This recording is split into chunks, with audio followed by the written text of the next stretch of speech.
What is going on, everyone? Welcome into the Sunday night college football after dark, right here on the Voice of College Football.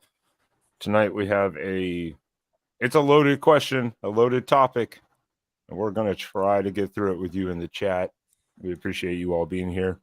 But as to the people on this panel, please, one by one, Mike, Sean, Jackson, go ahead, introduce yourselves as usual, and where people can stalk you online if they so choose to. I'm Mike Fort. You can't find me online. Next. I'm Sean. I would prefer you don't follow me online. Jackson. I'm Jackson Johnson, and you can find me on Twitter at Jackson09960335 and on Instagram and Threads at JacksonJohnson543908. You can find me on YouTube at JacksonJohnson979, and you can also find my latest video on YouTube where I go over my reaction to the Chiefs-Bills divisional round matchup. And I've got to say, we're never going to see the Bills win in the playoffs now, which I'll be honest with you guys, I learned that lesson last year. So don't ever put your pens and hopes on the Bills to win the AFC or get past the divisional round, because if you do, you'll just be disappointed and upset. They can win. They just need somebody else to knock off the Chiefs for them.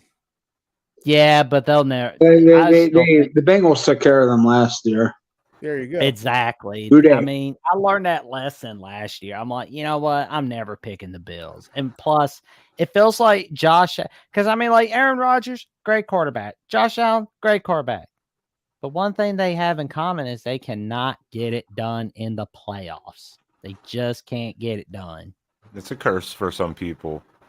And as to that, though, I'm Ben of Exploring with Ben and Sam right here on YouTube. Find me there with all my links for Twitter, etc., or on the Oregon show every Tuesday or Wednesday night for the Oregon live show, as well as here every Sunday. I do wanted to cover a couple things, though, for everyone, so there's no confusion. There's absolutely no confusion anymore in high promotion.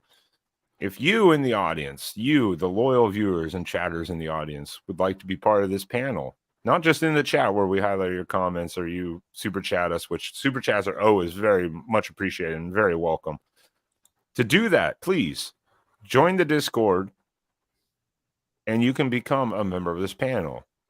It's literally a weekly invite. This is not like I say, Mike, please come on. Sean, please come on. Jackson, please come on. It is a every week open panel. Anyone on the Discord who wants to join this panel and talk about the topic of the week can come on and join and hang out with us.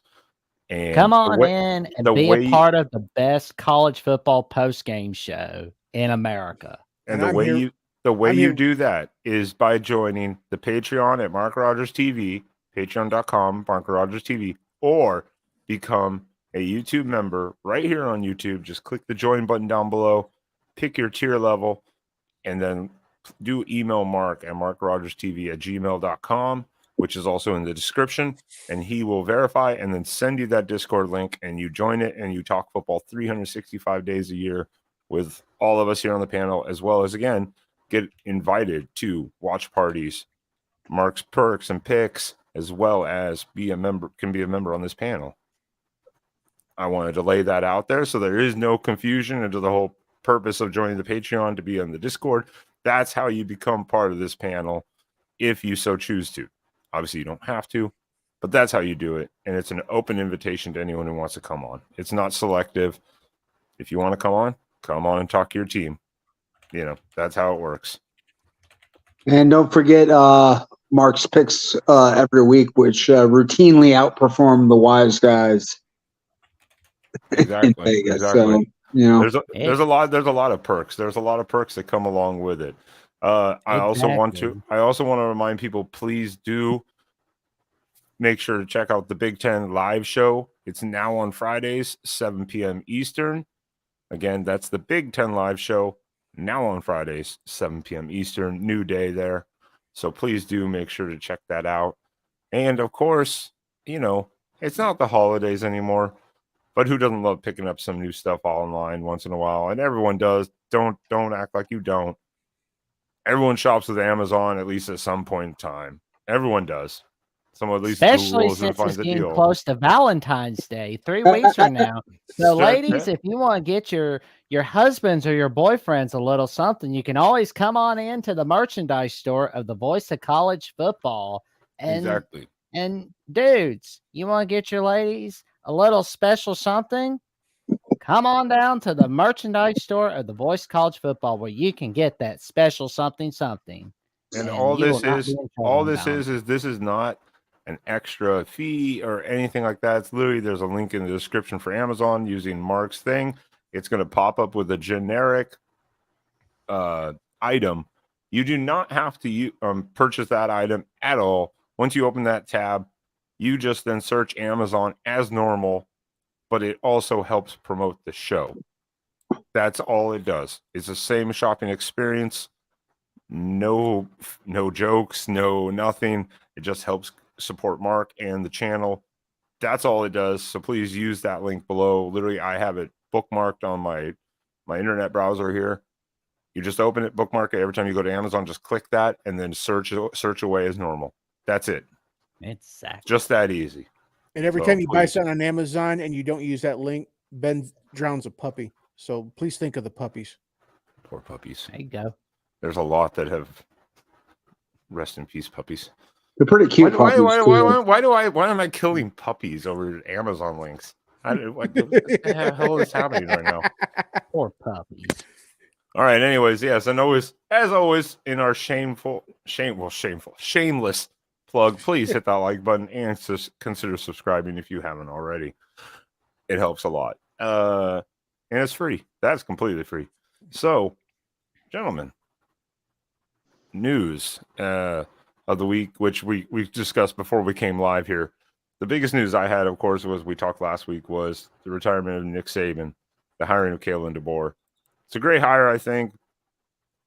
Now you see the after effects, though, and it's something that's unknown, especially like in Jackson's time, of seeing the purge of Alabama's roster and recruits to other teams, because I think the allure of Alabama has not just been because, oh, Alabama, you're going to probably play for a national title. It's the NFL being coached by Nick Saban. And now that's gone. Mm-hmm. And that's had a disastrous effect thus far on Alabama's roster and recruits. Am I wrong? No, and it's all the trickle effect. But I will say this. I mean, Washington did hire the right guy in Jed Fish, I think, because, I mean, you're the Pac guy. What was Arizona projected to finish last year? It couldn't have been better than, what, 8th at best? Yeah. At best. I mean, they were the worst program in the pack like 3 years ago, 2-3. Yeah. So, I mean, so the fact that, they lose their starting quarterback kind of and take a backup to a 9-3 record, I mean, that's pretty impressive. I mean, if he can do that with Arizona, I think he has the ability to do that. Washington, depleted as their roster is. Well, actually, sorry, 10-3 with a bowl win. Yeah, 10-3 with a bowl win. Yeah. But we're not talking bowl games, so yes, you're correct. I'm sorry, I overstepped my bounds, but we're not talking that game here tonight. So no, bad me. Okay, they're Washington's the downstream effect isn't just limited to Bama. Washington's roster probably even more damaged by the portal defections than Bama's. Yeah. I mean, Washington's they're running out of skeleton crew. Well, the difference is Washington has dealt with that before. Bama hasn't seen that since. Sure, I mean, sheesh. And really, no 15 years, since they've had to deal with that. And really, no major power has had to deal with anything like this in the portal era at all. No. So we'll see how this affects the very elite programs in the country. And who knows? I mean, like, obviously, not. I'm definitely not trying to throw any shade here, but Michigan might experience something a little bit like this And I mean, Harbaugh, there's like a 50-60% chance that he leaves here, and then we'll see what happens at Michigan if that comes to pass too. So 50, 60 is low end. I will say that I will say the one good thing with Michigan is, and I don't want to turn this to Jackson because he's the Alabama guy, so see how he thinks it. The one thing with Michigan, at least, is if Harbaugh leaves and they do just promote, at least the staff could potentially just kind of stay together for the most part, which will be consistent. Whereas Alabama, the staff is gone. Basically, the staff is gone. I think if Harbaugh's gone, then their defensive coordinator mentor is probably gone in some way too. Either he follows Harbaugh or takes some other job in the NFL.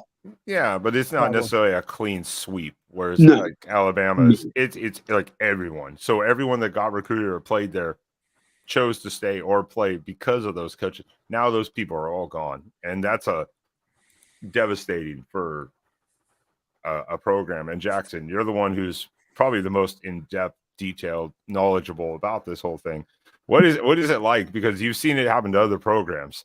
Now all of a sudden Alabama's dealing with it again for the first time in like 15 years. It's like well, I mean, it's hurting right now, but I know that we'll probably get some transfer portal wins here and there. I mean, I don't know what'll be happening, but it's just gonna be fun to see what happens. Is it scary though too? Seeing like these people, because this is new. This is new territory. Yeah, I mean the only school that this isn't exactly affecting is Georgia, because Georgia is basically the new big dogs of college football. New, with Kirby. Did you just say new big dogs? Like right now, they're running. It kind of feels like they're going to be dominating unless, we see Michigan keep Harbaugh, because we don't know what is happening with the Harbaugh news. We don't know if Harbaugh is going to the Chargers. We don't know if he's staying in Michigan. But it's going to be interesting to see what happens. I mean, we know Clemson isn't going to be fighting anybody in college football because Dabo won't get with the times. That's going to kill him, obviously. Yeah, I was just commenting. It's like news. Like Georgia. I mean, they did lose to Alabama in the SEC championship, but Georgia is the team on the SEC top. Plus, they were also looted a little bit of the Alabama corps. They got their defensive guy T-Rob Travaris Robinson, and we thought probably that was going to bring Caleb Downs to Georgia, but he ended up going to Ohio State. But I mean, Georgia probably was the third biggest winner of the Alabama collapse behind Ohio State and Florida State. Well, both Ohio State and Florida State got their fair share of pickings from the corps. I mean, I will say a team that is benefiting from all this with Alabama right now is Georgia too. Not just because it's weakening Bama, but Georgia's also picking up a couple of those Bama players, which is not helpful exactly within the SEC. Well, Kirby has learned quite a lot from Coach Saban. I mean, I think the SEC is basically going to be run by Georgia in a way.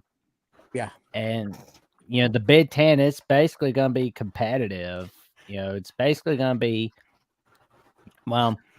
Ohio State, Michigan, Oregon, USC are going to get in a dogfight one another. I have to laugh at Roger Dodger here. It's like Georgia's hiring USC defensive coaches now. Let's see. I'm like, hey, well, Saban's gone, so Kirby now runs the coaching clinics for those who want to revamp their careers. That's all it is, I guess. He just took it over. Yeah. The rehab facility has changed locations. Well, Mike, I think you're gonna like where I have where I got like my mini helmets right now. That's what it says. It's got Michigan running the Big Ten as of right now, but Ohio State, Oregon, USC are behind them. Penn State's behind, way behind, because they cannot get it done in the big games. Well, I don't know how that's going to hold up because, Michigan, they're not going to lose everything, but they're going to lose a lot. And Ohio State, I mean, they were already a more talented team, arguably. I mean, you can make the argument either way, but they're just keep adding pieces. Julian Saint's a 5-star quarterback. They added Caleb Downs, who might be the best defensive player in college football. I mean, the only thing they really they added that goofball Seth McLaughlin, who was basically handed Michigan the Rose Bowl win over Alabama. But hopefully he's not going to play center. Do you know if he's going to play center there? I don't know. I mean, I know that there were some rumors with that Carson Hensman and the center for Ohio State this past year might have damaged his relationship with the coaching staff. So I don't know. I mean, we'll see. I mean, snapping issues aside, I mean, he's a highly respected. He was a highly respected player in most regards for Bama. Pretty high level recruit, and he had some issues this year. Yeah, it wasn't just Michigan. He had trouble. No, it was not. It was not. Yeah, so I mean, but I don't know. He might kick out to guard. He just might be a reserve. Who knows? I mean, it's yet to be determined. Yeah. And I don't want to jump the gun here because again we have the topic for tonight. But I mean, how do you feel going forward, Jackson? Like right now, if everything literally just kind of stayed steady as it is, like how would next year feel to you right now going into it? Would you be like, crap? Well, I think we're in trouble against Georgia. That's for sure. Yeah, I mean that game's gonna get violent right there. But as of right now, if you look at the little mini helmet collection I got, I still got Bama above LSU for the future. Right now, I'm thinking Bama is going to be a little bit behind Ole Miss because now that's not going to be an annual game with the expansion going around. And thank God we don't have Texas on the schedule, but at the same time, I want to get revenge against them. Yeah, Alabama's got some tough times coming. I mean, they have to go to Knoxville to play Tennessee, and that Nico, I'm leaving you. That dude had a breakout party against Iowa, so he's turning heads to making people go. You know, I think this year Tennessee might get the leg on Alabama. I think we'll have to wait and see on how Tennessee will do as a whole because 2023 they were falling apart in the big game, against like Alabama and Georgia, but they really fell apart against Missouri, and they look like a disaster in Gainesville, Florida. Yeah, I mean, 2024 is going to be the big test for the Tennessee Volunteers for sure. We'll have to wait and see. But Tennessee, they always fall apart in Gainesville. So I guess if you want to see them lose, put all their games in Gainesville, Florida. And Jackson, not to forecast too much doom for the future, but you will always have the memories of maybe the best 15, 16-year run that maybe any program has ever had in this sport. So, I mean, like you can never take that away from. Oh, true. I've seen Bama get Cincinnati's in my lifetime, so that's pretty awesome. And I mean, look, I always thought Caleb DeBoer was a great hire for Washington. I think it's still a really good hire for Bama. Oh, it's just awesome. We don't know how he's going to do there, but everywhere he's been, he's won. He's always adjusted. So who knows? You might just see Bama keep rolling. This first year, though, I think will probably be a little bit more of a reality check, a little bit rough to build it up again. Oh, but we're gonna see. I mean, if they do go like 7-5 this year, you can't just start like writing Kalen DeBoer off.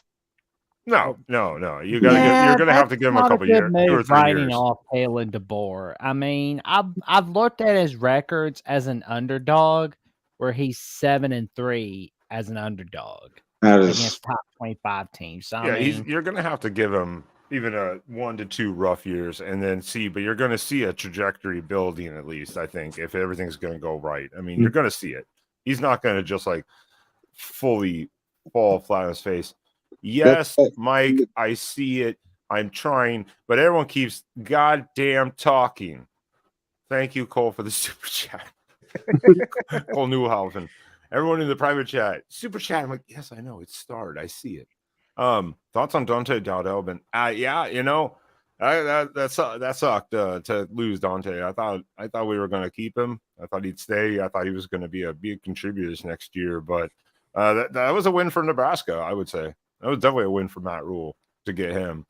It did suck to see him go in the transfer portal because that was really good depth. And so far, I mean, the little bits that we got to see him of this year with the spring game and, in kind of like garbage time, he looked good. So that kind of sucked to see him go. But all I can think is just like anyone who transferred out of Oregon, it just shows the depth that they were like, I'm not going to touch the field or not have a significant enough playing time, et cetera, et cetera. So I know I always wish the best for everyone who transfers out of Oregon for whatever reasons they do. Hopefully he does well, and we'll see him. Well, I'm sure we'll have to see him on the field eventually at some point in time. So I think that's a win for Matt Rule, though, and Nebraska got a good player. So I think he'll do good for Nebraska, and hopefully it works out for him. I mean, that's all I can say, really. Well, that's what the transfer portal is all about, right, guys? Guys that aren't getting an opportunity in one place, they have a chance to move along and get a get a better opportunity to showcase their abilities. I mean, like Jamison Williams at Ohio State to Bama, for example. I mean, wasn't touching the field at Ohio State, ends up being a first-round pick. So, yeah, I mean, it's about opportunity. Maybe he just didn't see the opportunity to get the field like you were thinking you were going to. The depth was just there. Some other guys came in that were recruited or transfer portal, and you just kind of saw yourself falling down on the depth chart. Hey, by all means, the point is, for Oregon, I didn't want to lose him, but at the same time, it was like that just shows the type of depth at the position that we have. So it's like, yeah, that sucks, but again, he's doing what's best for him or his potential future as a player. So I'm not going to fault him for that at all. Jackson, why do you keep doing this?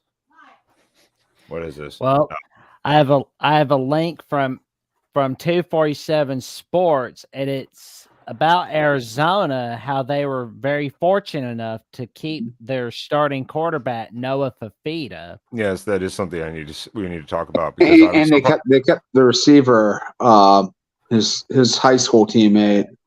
The guy that I can never get. McMillan. Yeah, McMillan. But Cole, real quickly, thank you for the super chat. We really appreciate it. The channel appreciates it. Marks appreciates it.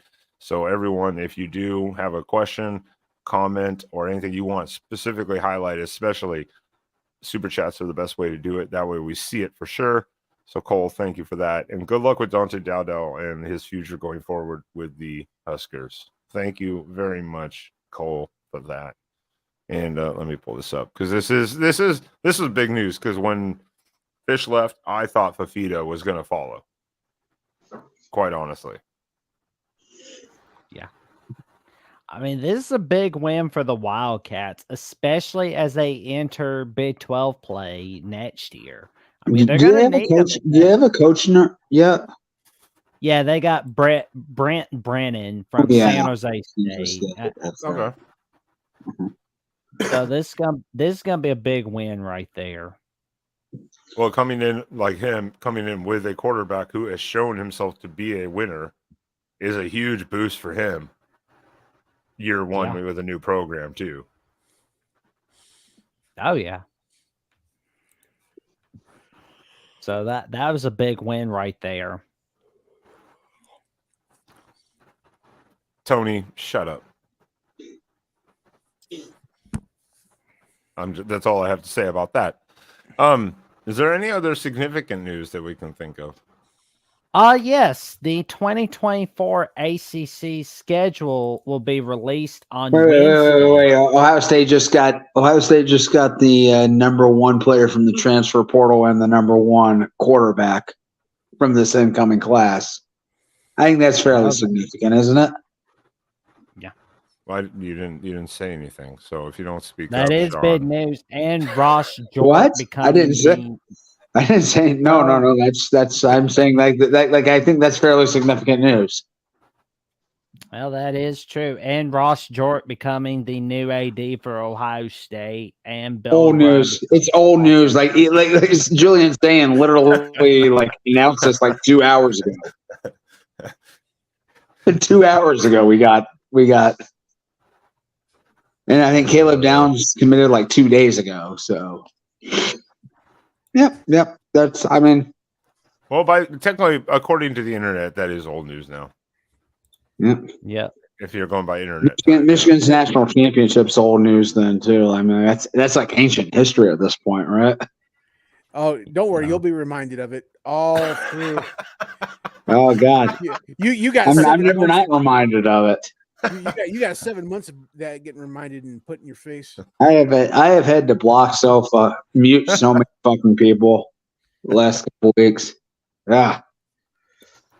Well, tomorrow on ACC PM on the ACC network at 3 p.m. Central Time, 4 p.m. Eastern Time, will be the Week 1 schedule review for the ACC. Then Tuesday will be the Thursday, Friday games that are announced. And then on Wednesday, we're going to see the rest of the schedule announced. And I'm going to be honest. I wonder if we're going to be seeing... I know we'll see SMU, Boston College play each other in a rematch. I just wonder where that's going to be scheduled. I wonder what's going to be the Labor Day game for Week 1. It's just like this Tuesday, we're going to go over the Oregon 2024 schedule preview because it still hasn't fully set in, not having to play all the other teams that we've always been playing. So it's going to be so weird to see like Syracuse at Stanford, or something like that. It's going to be like, what? Oh, yeah. I still can't believe Stanford. Great conference matchup. I can't believe Stanford Cal versus Miami.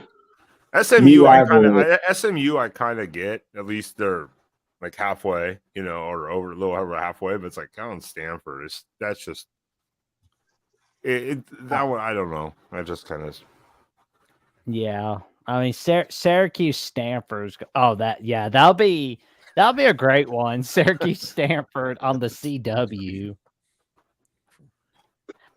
Maybe they could put let me see, Wake Forest Cal on PBS or like Comedy Central. Well, I mean, everyone's getting their own streaming service right now, right? Like, so eventually we're going to have ACC games on CW Plus, something like that. CW Plus. Nobody's paying to watch CW. If you're putting ACC football on there, maybe they will. Hold on, is there a CW Plus? I need to clarify. No. Okay. I was gonna say if there's a CW Plus, who the hell thought that was a good idea or even necessary? I don't know. They put. I mean, Veronica Mars has a pretty intense fandom. I don't know if you know this. I mean, they put soccer on Lifetime, so you never know. Yeah, I'm not that desperate. I'm not going near Lifetime. Everyone's saying CW is free with an antenna. Really? There you go. You can watch all your ACC football. I don't think I've seen a CW channel, period, in like at least 10 to 12 years. At least. The only time I've been watching CW was Clemson, North Carolina State, Virginia, Boston College, and the Barstool Arizona Sports Bowl. Well, it's funny because everyone's like, "Oh, welcome to the Pac-12's future on the CW." No, that's the ACC. Well, they had a show I liked a long time ago. Yeah. Oh man, that's gonna be interesting to see what goes on. But I still cannot believe Virginia SMU is a game. Welcome to the world. Like, I can't believe Oregon Rutgers is going to be a game, or USC Rutgers or stuff like that. But we're going to do that one week. We're going to do a 2024 look ahead because of all the realignment. Because that's a shit show on its own. I mean, like, in the sense of just the almost hilarity of the thought of some of these teams playing in like November. Not non-con, just naturally scheduled. Almost annually is like. Well, and the reason why everybody came here is, I believe, for the best regular season games of the 2023 season. Regular season, by the way, I want to make sure that's very clear. Regular season. We will also be talking the bowl season as well as the New Year's Six and playoffs by themselves, because that's a whole other huge calamity of games that have. We know how bowl seasons go every year. There's always those what the hell type of games. But the regular season, exactly. The regular season itself, I mean, we probably should have just done by conference and tried to limit it. But because we have two Big Ten, one SEC, and the Pac-12, technically now Big Ten, we just decided to go that way because we're figuring we're all going to be a little more conference aligned. So chat, also please throw out some of your highlights, your list, or your thoughts of the best games of the 2023 regular season, because I mean there's too many. We're never gonna be able to think of all of them or list half of anything, and you guys are going to throw some real whammies at us. And these don't have to be, again, significant to like a conference title or significant to the playoff or anything. These could just be a like, what the hell type of game, or oh wow, that was a really good, that type of game. That's the whole thing about the best. So chat, lay it down, throw it at us. And let's start with you, Jackson, because you seem raring to go. You seem raring to go. You're the one who's like, hey, this is what we're here to talk about tonight. Man, I'm gonna be honest. I wanted to put Missouri, Kansas State on the top 3, but that's number 4. Because I mean, think about it. I mean, that game-winning field goal by Missouri was a turning point for their season. Little did any of us know that. But number 3 for me was the Red River rivalry when Oklahoma. I mean, that was a fantastic game right there. I mean, Dylan Gabriel throwing that game winner, man, that was awesome. I mean, that was just back and forth, back and forth. I mean, the Red River rivalry is always just a seesaw battle, and it's gonna be awesome again next year. That's not in my top 3, but you're right. That was a really good game. I watched it. That was a really good game. Mike, what'd you think about the Red River rivalry? I thought it was interesting. I thought that the better team didn't win. Congratulations to Oklahoma. But I mean, Texas just did. If I remember right, Quinn Ewers didn't have his best game that day. Yeah, not really. Sean, what'd you think about the Red River rivalry?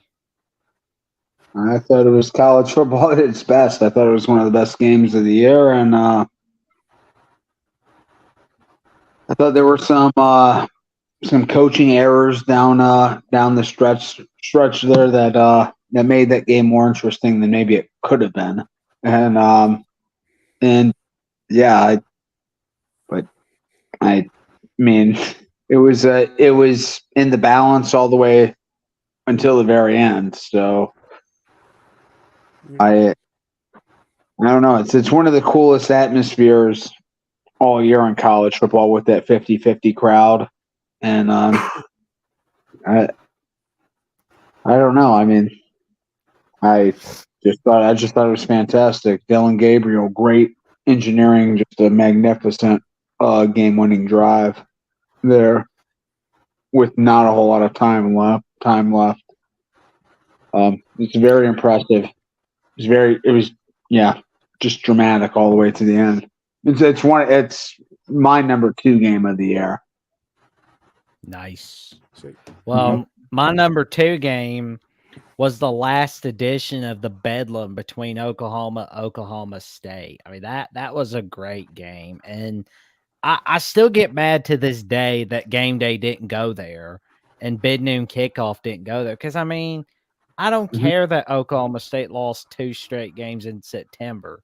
They were winning out, and I get that Oklahoma lost Kansas, but this is not the Kansas from the past. But that's neither here nor there. Ollie Gordon had a great game that day against Oklahoma with 33 carries and 138 rushing yards and 2 touchdowns. And we don't know when this game's going to be played next time. We don't know when there is a next time. I hope Oklahoma State and Oklahoma can just get in the room together and just work this out and just like play each other every year. I don't want to hear, oh no, you can't do that because like then, well, you know. But it was a great game. And, you know, they effectively spoiled Oklahoma's any shot of their natty hopes in that game. And in a way, I guess Mike Gundy gets to have the last laugh. Yeah, Kansas, Oklahoma was in my top 10 for sure. But, Ben, what did you think about the last edition of the Bedlam? It was surprising. I really did think Oklahoma State was going to win it, but Oklahoma State had been so up and down, especially getting blown out by UCF in the season. They were so hard to read, and Oklahoma was so much improved this year. I mean, no one can deny, compared to last year, year 2 with Brent Venables was dramatically different, very improved, but that's a rivalry game for you. That's the exact thought when you think of a rivalry game, is that anything can happen, especially in Big 12.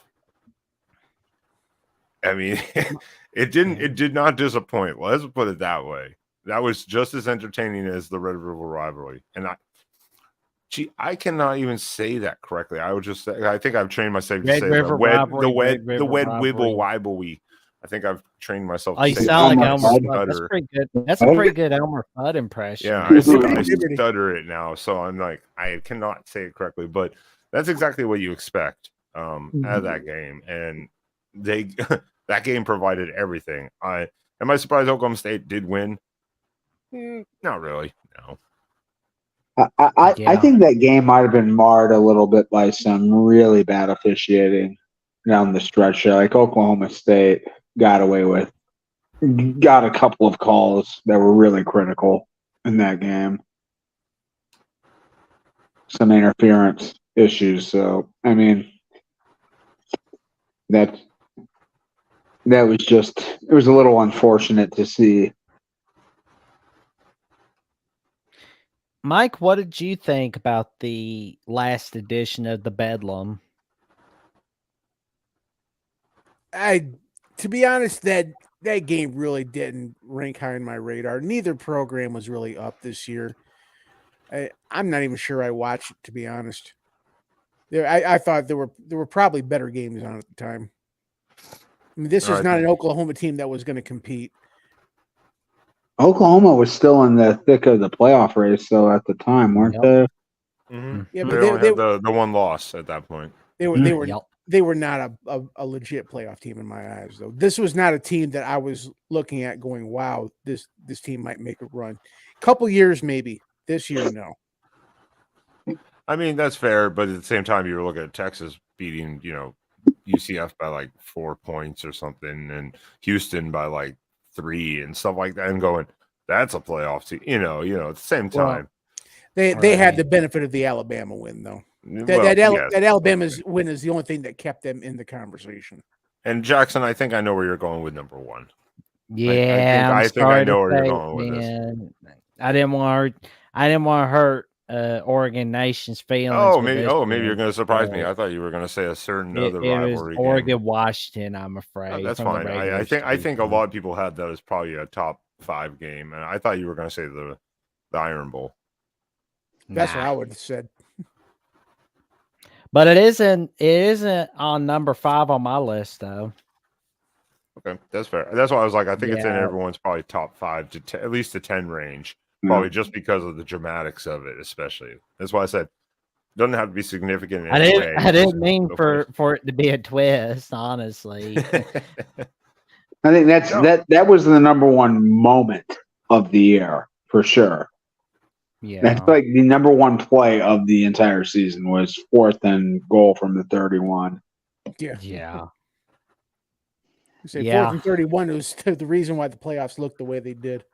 Yeah. I'll just get out of the way, Jackson. Trust me, I don't want to have to relive the pain because that also broke our kicker, Camden Lewis, for the season. I think he went 50% after that kicking field goals. That game broke him mentally, missing that tying field goal. So, yeah, that's how it goes.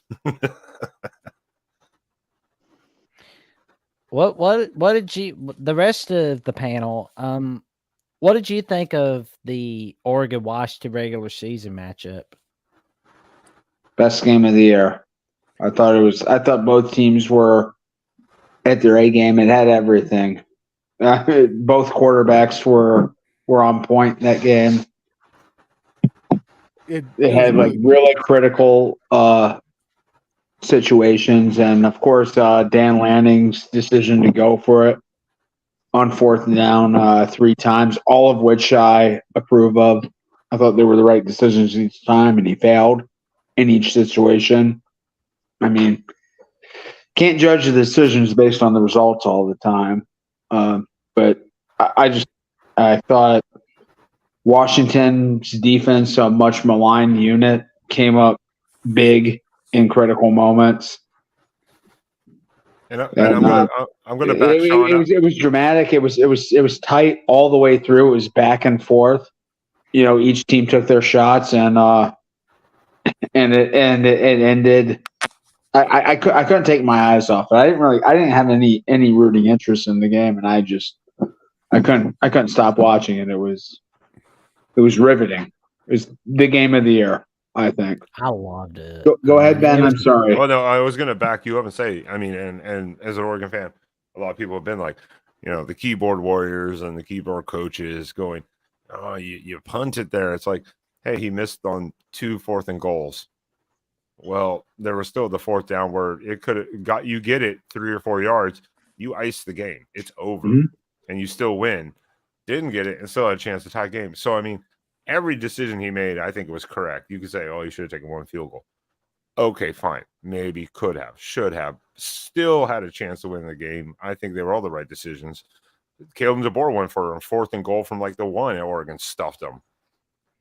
So I mean, you could say Caleb DeBoer could have iced the game in that situation too, and Oregon stopped. So I mean, back and forth on that one. That game was just the epitome of like everyone just battling it out, going, "We want this win. We want this win more than you." And Oregon fell short.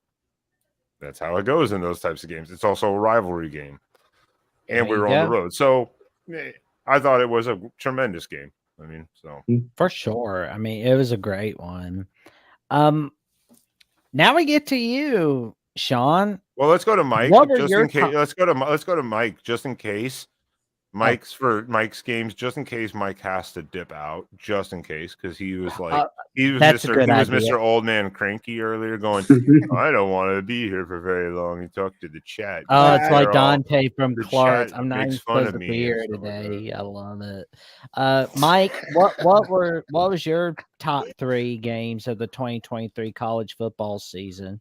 Well, I'll go my top 4. My top 4 were Alabama, Auburn, the Iron Bowl. Michigan, Ohio State was actually a really good game. It came down right to the end. McCord threw that unfortunate interception to Rod Moore to end it. And I'm sure you were heartbroken, Mike. What? I'm sure you were heartbroken. Yeah, I felt real bad for you guys. Yeah. And the last 2 games of the season was Colorado Stanford and Colorado Stanford, because that was a tale of 2 games. Just in case anybody happened to go to bed at halftime thinking this was not a game. I didn't. I saw the score at halftime. And I was like, you know what? Let's click on see what happened and what's happening. I watched the rest of it up late night in Central Time, so I didn't give her. Someone else said that in there, and I was gonna put that on my list, but the fact that it was so two-sided, one half, I was like, I mean, it's definitely in my top 10 list. It just couldn't quite crack my top 3 or 4. It was such an ugly game. So it was such a bad game and great at the same time. I mean, it was the train wreck game. It was ugly, but you couldn't turn. It became a hey, look, it's Colorado. This is what we expect, especially against Stanford, to go in. Hey, Stanford, just throw to your one receiver. And that receiver had 5 catches for his entire career, and then in 250 yards in the second half alone, or something like that. Yeah. I mean, it was just absolutely. It was that game broke Colorado, I think, for the rest of the season. Well, their schedule is going to get significantly tougher. It was, but I mean, they really nosedived after that. Those are all good entries, though. I mean, I definitely, again, the Stanford Colorado, it's in my top 10 just because of how it played out. It was so one-sided each half almost. It was hard to crack the top game, but it was definitely entertaining and Pac-12 after dark at its finest. And I remember watching who is at the game. It happened to be it was our Friday night game too, so it was it had the spotlight of the college football world. Everyone was watching it that cares about college football. True. I mean, the only Stanford representative I saw at that game was Andrew Luck, and all those representatives of Colorado. I mean, Anthony Anderson, I know, who's a big star, and Cedric the Entertainer were there as well. But neither one of those guys, I bet, could tell you where Colorado was in 2007. I mean, they couldn't tell you where Colorado. They couldn't tell you where Colorado was. They couldn't tell you where Colorado was on the map. Probably, I don't know. Well, Colorado. If you asked either one of those guys, hey, who's the head coach of Colorado? 20, I don't know. I don't know. It's like, really? Come on. Who was the head coach last year at Colorado? In 2022. Carl Durrell. No. I know. Right. I know who. Yeah, if you're not Mike McIntyre before him, yeah. Yeah, outside of Colorado, actual Colorado fans and or Pac-12 people, most people are not going to remember that stuff. I remember good old Mac, Bill McCartney. Then, of course, the $95 million man was there for 1 year. The Sticky Fingers. I mean, Mel Tucker. Mel Tucker. Yeah, there's a lot of celebrity. In fact, wasn't The Rock there? I mean, The Rock went to Miami, and he's all of a sudden a Colorado fan. Oh God! Everyone became a freaking. I hate that crap when people become bandwagon fans. I hate that. We could have a whole show about the stupid things people have ever said about anything. What are you talking about, Jackson? Clint said it earlier. You don't know this. Jackson's actually from Minnesota. He just Clint said he just went down and adopted this accent. Yeah, Clint said it earlier. Clint said it earlier. He's like, Colorado at Oregon was a good one. I'm like speaking of Colorado fans, to be like, such hate speech in that pregame talk Lanning gave. It's like, oh, shut up. If it was anyone else, you wouldn't have cared. You would have loved I was it. You're laughing just a about bandwagon fan. Shut up. I'm laughing about 60 minutes going to Colorado State. I was like, oh, I didn't know you guys were big college football fans. Or, oh, wait a minute, you're trying too hard. You ain't slick. Yeah, I heard now that Deion Sanders has a new sponsorship with Trojan Condoms. New slogan. The new slogan is "We coming."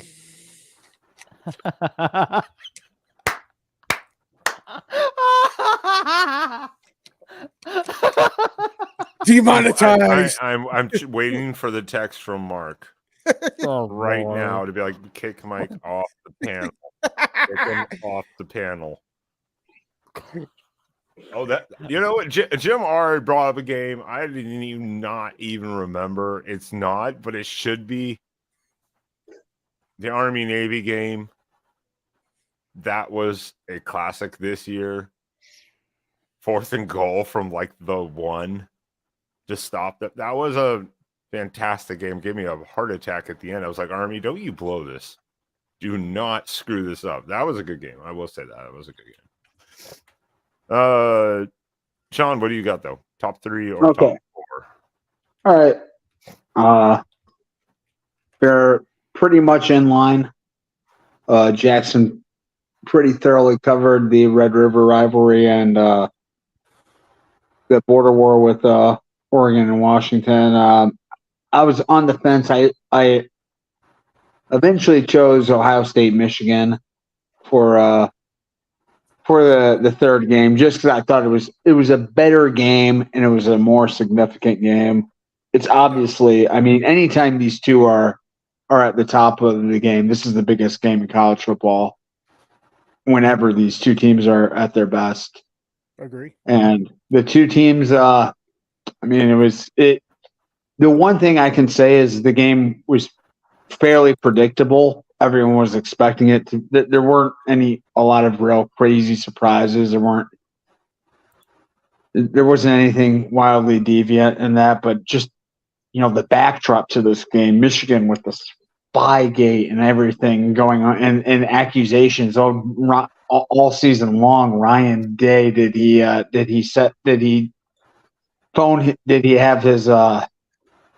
his brother's law firm spy on them and turn them in? I mean, like, there was just so much garbage and drama that led up to this game.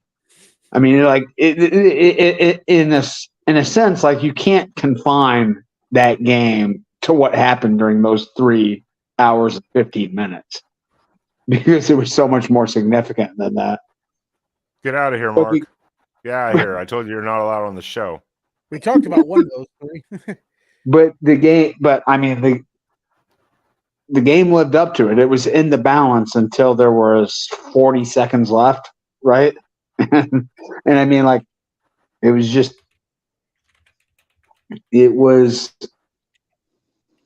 delivered on everything that was promised, and one fan base was ecstatic after the game, and the team ended up winning a national championship, and the other one, season was basically over unceremoniously in that moment.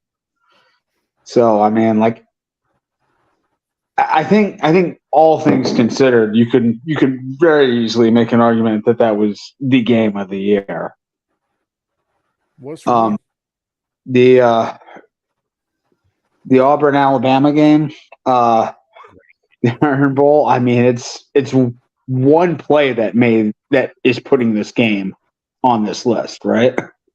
Oh, not just that, but also the Auburn. The clap heard round the state. Well, I mean, in fact, Auburn had just lost by 24 to New Mexico State a couple of weeks before this. I mean, It's true.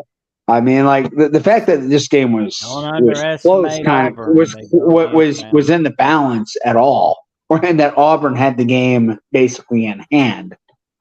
I mean, like that was a stunning development. And then 4th and goal from the 31. Yeah, I mean, who would have taken any odds that Alabama was converting in that situation? You saw the bets all sliding, like if they were doing like the live betting, like all money dropped from Bama to Auburn just to go. Are you kidding me right now? Well, what was the live line on between 3rd and 4th down there? Was Bama probably like plus 10, 11,000 at that point? I mean, like it looked like it had no chance. They were and then because of that play, a couple things go differently for them. They're national champions. Oh, they snapped the ball right in the Rose Bowl. They might be celebrating the 7th national championship under Nick Saban right now. Potentially. And Mark brought up. I mean, they got into the playoffs. They beat the number 1 team in the country the very next week. For sure. Another game. Oh man. Oh, Houston, West Virginia. That was another. Come one. on, Mark. I haven't gotten to mine. You're ruining all of my picks, Mark. Illinois. No. A Big Ten. He has destroyed 2 of my picks already. He's destroying them. The Big Ten West can't ever qualify for a game of the year. Well, the thing sorry. is, Illinois and Minnesota was a nothing game for 59 of the 60 minutes. What happened? I don't even remember what happened. I followed the Big Ten. That was the fake or the that was the Iowa Minnesota game. Yeah. Oh, I'm sorry. He said, I don't know what happened in the Illinois Minnesota game. I thought he meant Iowa. I thought he said Iowa Minnesota. No, Iowa was where he was like, and they were like, no, that was a fair catch, and it took away the punt return or whatever. Yeah, that one. Yeah. So. But no, Iowa can't. Iowa can never qualify for a game of the year. This Iowa team can't. I mean, there's no way. Well, I agree with that. Ben, what's your top 3 games of the year? Well, Mark's destroyed half of them, but it was it was because I was going to remove Oregon, Washington, just because I knew other people were going to have that. So I did have, because I was at the game, Oregon, Texas Tech. Okay. Because I was there, and that did come down to the final like minute and a half in that game to really, and even then there was still a Hail Mary chance for them to maybe tie the game. Then I did have West Virginia, Houston. Houston took the lead. West Virginia stormed back, took the lead, and with time expiring, Houston threw the 50-yard Hail Mary that bounced off a defender and was caught by the receiver in the end zone to take West Virginia out of the number 1 spot in the Big 12 over Texas at that point, knock them out of the lead. My number 1 game, and I specifically starred this for you, Roger Dodger, way back at the beginning of the show. USC, unfortunately, had 0 good games this past regular season. Some good halves here and there. Not necessarily my number 1 in any specific order, but one of the better games was Utah at USC, where Utah once again showed USC that Kyle Whittingham is Lincoln Riley's daddy, even with a pig farmer as his quarterback and a safety as a running back. Sorry, Roger, that was one of those really good games. It still was a good game. It just obviously didn't work out for USC, but it was and some other great games that Mark's put in the chat are Ohio State, Notre Dame, and USC, Arizona. I mean, yeah. But here's another one. Here's another couple ones that I don't think anybody here is really thinking about. Nebraska, Minnesota in week 1, and Arizona, Washington from week 5. Nebraska, Minnesota week 1 was a freaking disaster. I mean, it was just. I mean, like, it was just which team is going to have the ball last to turn it over to give the other field goal to win. It was bad. I mean, that game was trash. Yes. It was close. It was competitive, but it was bad football. Yeah, totally agree. Yeah. One game that I think was actually great under the radar was the Washington Oregon State game in a monsoon at Reeser. The slop fest of that game. Slop Yes. fest. And, I mean, like that to me told me a lot about Washington and why they got to the championship game. The conditions didn't favor them in any situation. In that it was on the road. Brutal situation against an opponent that was like bloodthirsty, like wanted to win that game, and the conditions very, very much favored the Oregon State way of playing. And at the time, they were like a top 12 team. They were a really good football team. Washington should not have won that game. They found a way to get it done. All right, Mark is throwing out. That's why I thought that was. Mark is throwing out way too many games. He missed the point of only picking 3 or 4. He's like throwing out like 30 games right now.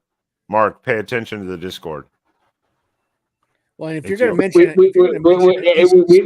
we could challenge Mark to pick the top 3 games from 1981 right now, and he would give us about 14 off the top of his head. I can't find highlight videos of those games though. I don't think. Well, if I'm going to pick an ACC game, it's going to be Florida State, Boston College. I am paying attention to your comments. There's a lot of them. I think Georgia Tech Miami was a pretty good game, although it was like Miami blew that game. Well, that wasn't a classic game. It had a classic ending. Yeah, that was just. Well, I love classic endings. Classically disastrous ending. Yeah. Oregon fans know about that. And I know there's some people in the chat talking about Ole Miss, LSU. Yeah, those are pretty. Oh good. Yeah. Well, I mean LSU. What about LSU, Missouri? That was a shootout. I mean, it's like that was a shootout. And then LSU's defense actually was the team that was the one that cinched the game for them. Shockingly. Surprisingly enough, yeah. Shockingly. Oh yeah. That was pretty big right there. I mean, that's why we said this could go on forever because there's just so many. I mean, means Bowling Green versus Georgia Tech. I mean, it's like, wasn't that a bowl game? Was that a bowl game? B-Bean, get out of here. Like I said, we're not talking bowl. Yeah, Bowling Green, Georgia Tech. That was early in the season. Well, I thought that was a non-con. Okay, if it's a non-con, it was. Bowling Green played Minnesota in the at the Quick Lane Bowl. Mm-hmm. Yeah, that's right. If only I had the power, B-Bean. If only I had the power. I'm so tired. That's the reason I can't remember it. That's why I was like, I think that was a early season game, a non-con, but I was like, I couldn't remember either. As soon as you said bowl game, I was like, So I said bowl games is like that's a whole different thing because there were so many of them that you'd have to go back and look at the schedule again just to make sure. Oh, hey, good. Prangley's here. So how about if he's got everything working? Yeah, that was a good one. Wyoming, Texas Tech. That was a great one. You know, because Texas Tech was spending their time looking ahead to Oregon. Well, the Oregon Texas Tech game had a great start to. Little did we know was Craig Bowles' final season as head coach. The Oregon Texas Tech game itself was a classic. I mean, yes, Mark. Colorado State was good. Yeah. ESPN put that up like number 1, 2, and 3. It was good until you saw what happened when Colorado actually played competition. Didn't that game get like 15 million views or something? Something like that. It was something ridiculous. Crazy. Well, you say with Colorado, Oregon, but most people turned it off literally before halftime. They were like, "There's no need to watch. There's no need to watch this." College game day and mid-noon kickoff and 60 minutes got all shook up on that big old flaming star. So I mean, they thought that Colorado State was a flaming star, but I wish game day had paid attention to like the backyard brawl, honestly.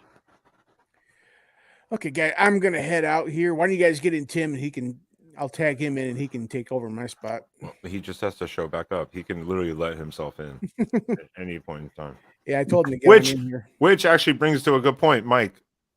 Thank you very much, and we will probably see you next week for the bowl edition. You have good night's sleep. Well, Mike Fort, stay safe and stay warm, and do yourself a favor. Do not go outside with the ice. I'm not going. I'll tell you that hurts. There's no ice where he is. Yeah, it's cold. It's cold down here. Yeah, come on. You believe it or not, it's cold. Shut up. It's like 10 degrees here. Yeah, it's like back in Texas. In Texas here now, it's actually cold, but yeah, there's no ice. So I'm not complaining about that. All right. Oh my God. That gives a good point. A second layer. Ooh. That gives a good point. And like we said, Tim, anytime if you have your stuff fixed because you were having some tech issues earlier, once again, I want to highlight, please, everyone, if you want to become a member of this panel and be on the show to talk to the topics that we're doing, join the Discord, and that is join Mark Rogers at MarkRogersTV on Patreon, or become a YouTube member, and you can get special access to the Discord link where you can talk college football with us 365 days a year, as well as have the open invitation every week that we do this show, and you can come on and talk with us about the topic of the week. And it's open invitation. It's not by invite, none of that. So consider doing that, and you can join here and be on the panel with us. You don't have to be necessarily on video. We prefer that, but we're here to talk college football. So if you're putting your insight in about your team or your conference, that's what we need. So please do consider becoming a YouTube member or a Patreon subscriber. YouTube membership, just hit the join down below. The Patreon link is in the description below this video. Easy click, join, and Mark will give you the Discord link in an email, and you can join us here. So please do that. Consider doing that. It helps out a lot, and you can again then be on this panel here. That's how we're here. So except for me, because I'm the idiot. I'm the idiot who came up with this idea to do this weekly, and Mark agreed. and I'll be honest with you. If you become a Patreon member or a YouTube member, you get to become a part of the best college football show in America, in College Football After Dark, right here on The Voice College Football. You know, for some of those that have memories of, watching Lou Holtz and Mark May and Reese Davis in college football final, you will love College Football After Dark, where you see all of us and you see some new people coming on here discussing the latest in all of college football, some of the best news, some of the best inside knowledge on what is going on with the college football world. Stay tuned. It's exciting. I wasn't laughing at Jackson Beebing. Be quiet. Yes, Tim. Yes, Auburn, Bama, Auburn definitely was covered, even though it was most of it didn't. It didn't make Jackson's list or top three, anyways. Let's put it that way. It didn't make his top three. It was close, but didn't make it. Same as mine. It was close. Mark stole most of my ideas, though. I had my job was to my job was top three college football games, not top three of my favorite teams' games. That's what I kind of assumed tonight might be. I said it was going to be a little more, especially at least conference aligned, as well as probably at least one of your own teams. I mean, even Tim saying Oregon, Washington, both of them.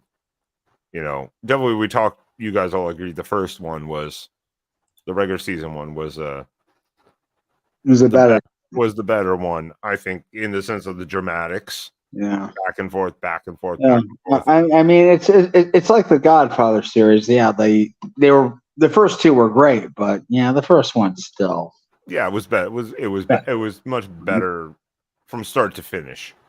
It was a much cleaner. It was a much Yeah, USC Arizona. That it was in my list, Tim, but I picked Utah USC just because of the final drive and Whittingham, putting his foot on Lincoln Riley's throat basically and being like, "This is my land." The funny thing about the USC Arizona game is that was viewed as like a symptom of like something going wrong for USC at the time, and it actually ended up being their best win of the year.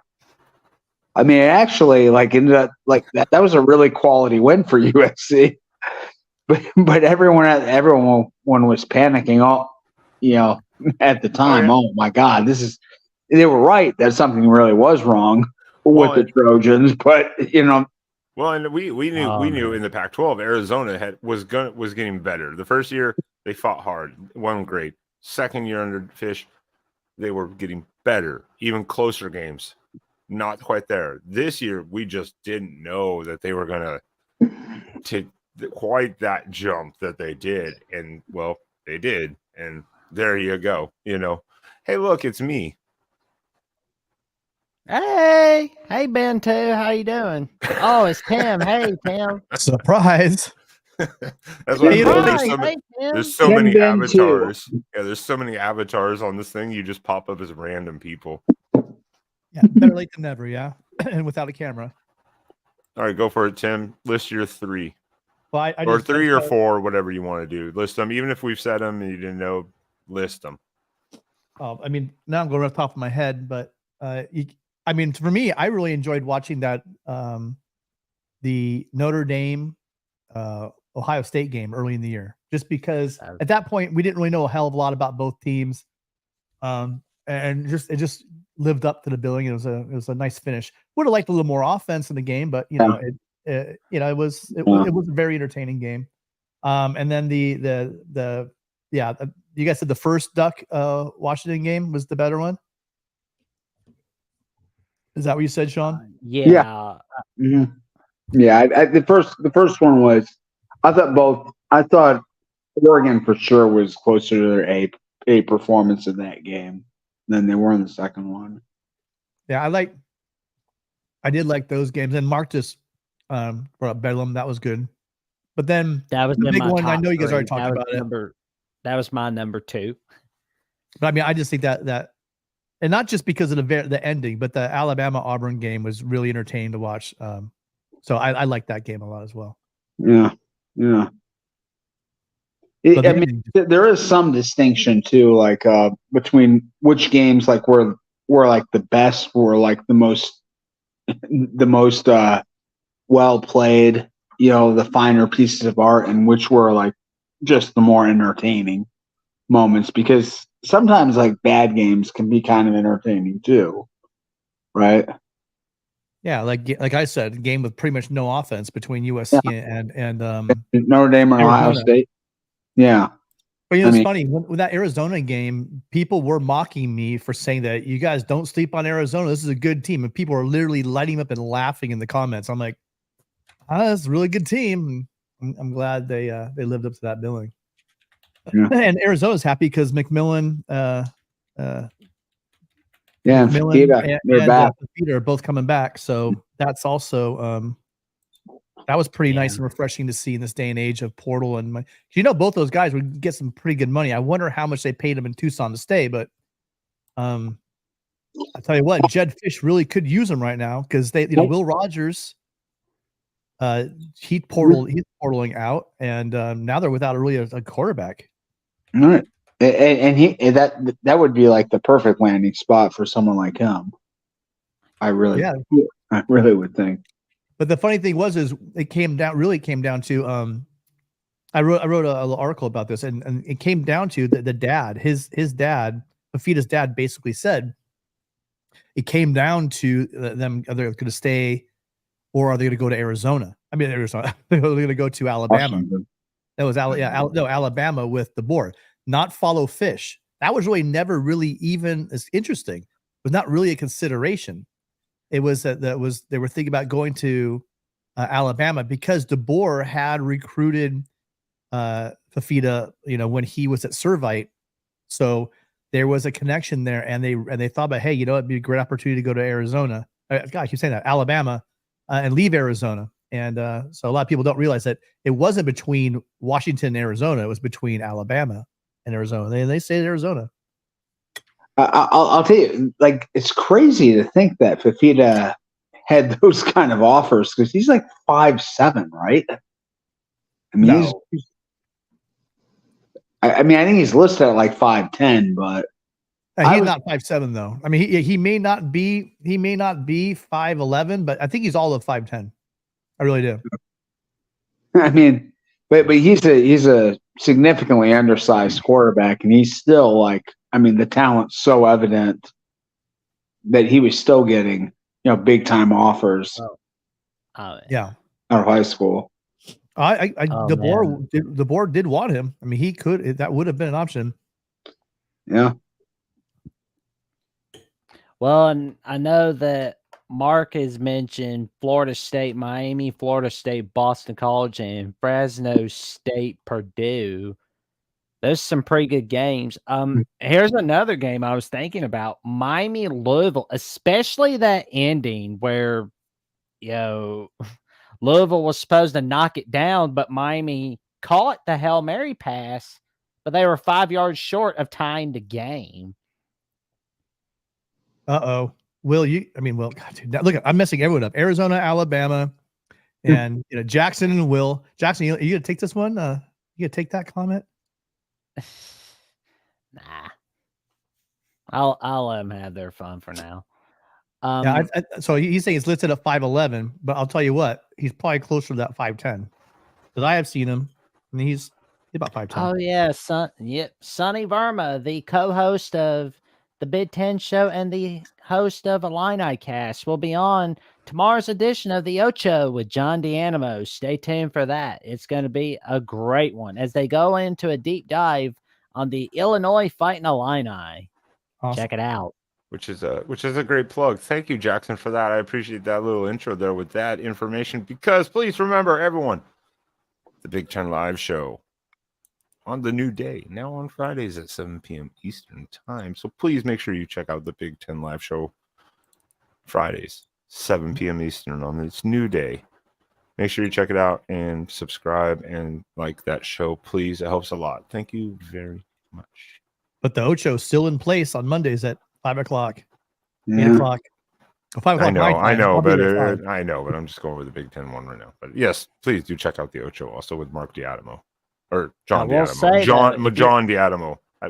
Mark D'Adams, or Rogers. I will say, though, if you're looking for some Illini knowledge, go to Sonny Verma. He is one of the many go-tos on Illinois football and basketball.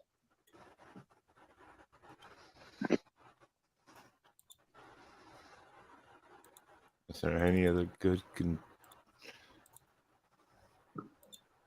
Yes, Daryl, it's because you keep talking about Kentucky. Oh yeah, he was talking about Kentucky. Did Kentucky play a classic game this year? The Louisville one was, it was close. Louisville was a great one. Ray Davis had a great performance against the Florida Gators, although that Florida win really went to Kentucky's head.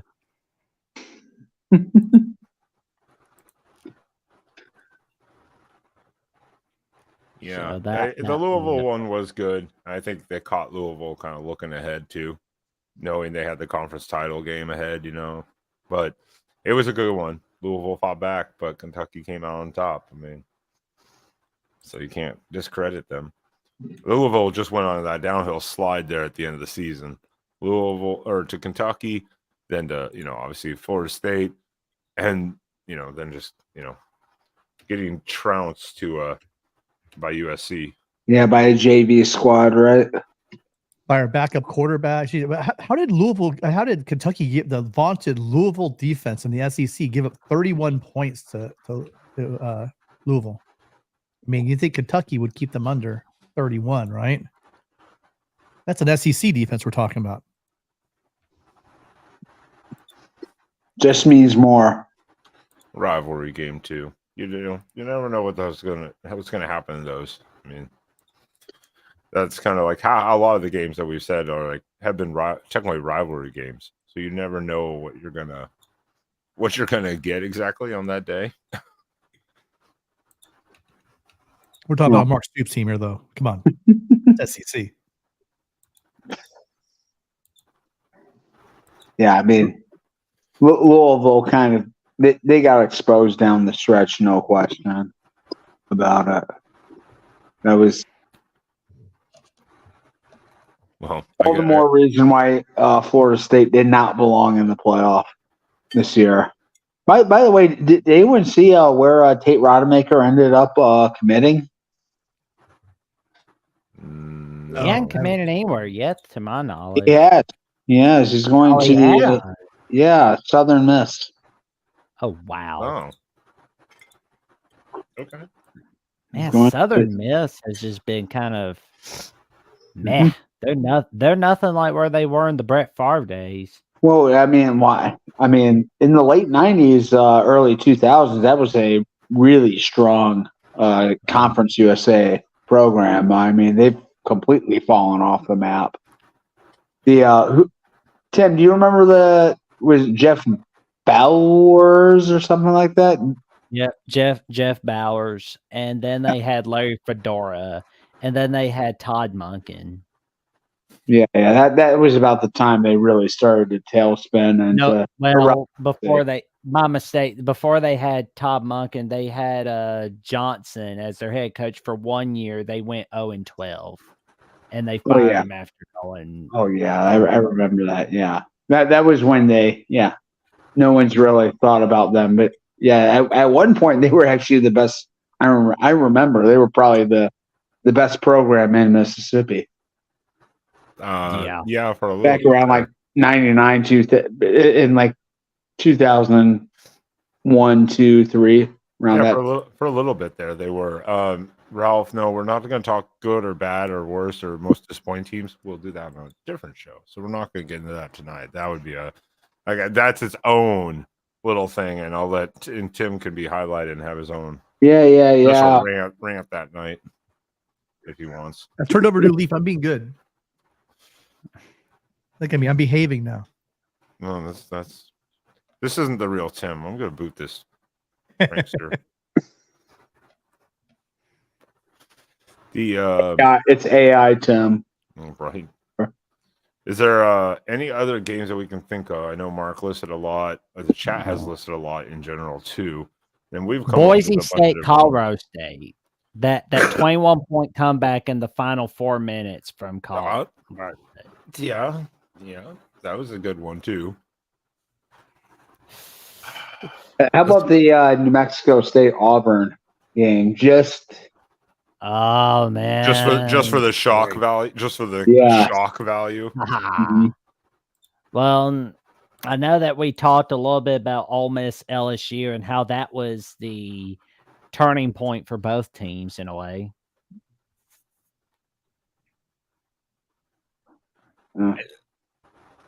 That's why I said this is. How has this game not been mentioned at all? The Clemson Florida State game. Where Florida State snapped the losing streak against Clemson. I mean, in Clemson, forced that game into overtime. I mean, like just against any sort of logic. I think they got outgained by like 200 yards or something in that game, and like somehow they were just in it. They just kept scrapping. Came down to the very end. Yeah, and Mark stole another one. I was going to think about it and not USC Cal. Yeah, exactly. I was like, that was I mean, Tim knows all about that one. That was a nail biter, to say the least. I'll tell you this: 2 teams made me more money this year than anyone. That were Iowa and USC. just bet the under for one and the over for the other. It was pretty much guaranteed every week. Just free money. I would agree. Can't argue either one of those things. Mm-hmm. That's why I said this is such a hard topic to do to nail it down. Mark was also talking about the Utah Baylor. How could we forget that ending of that game? Oh my God, that was I forgot it because I didn't see it, but I do remember being shocked that Utah ended up coming back and winning that game. Yeah. I mean, it was like, holy cow! Utah had a close one. Yeah.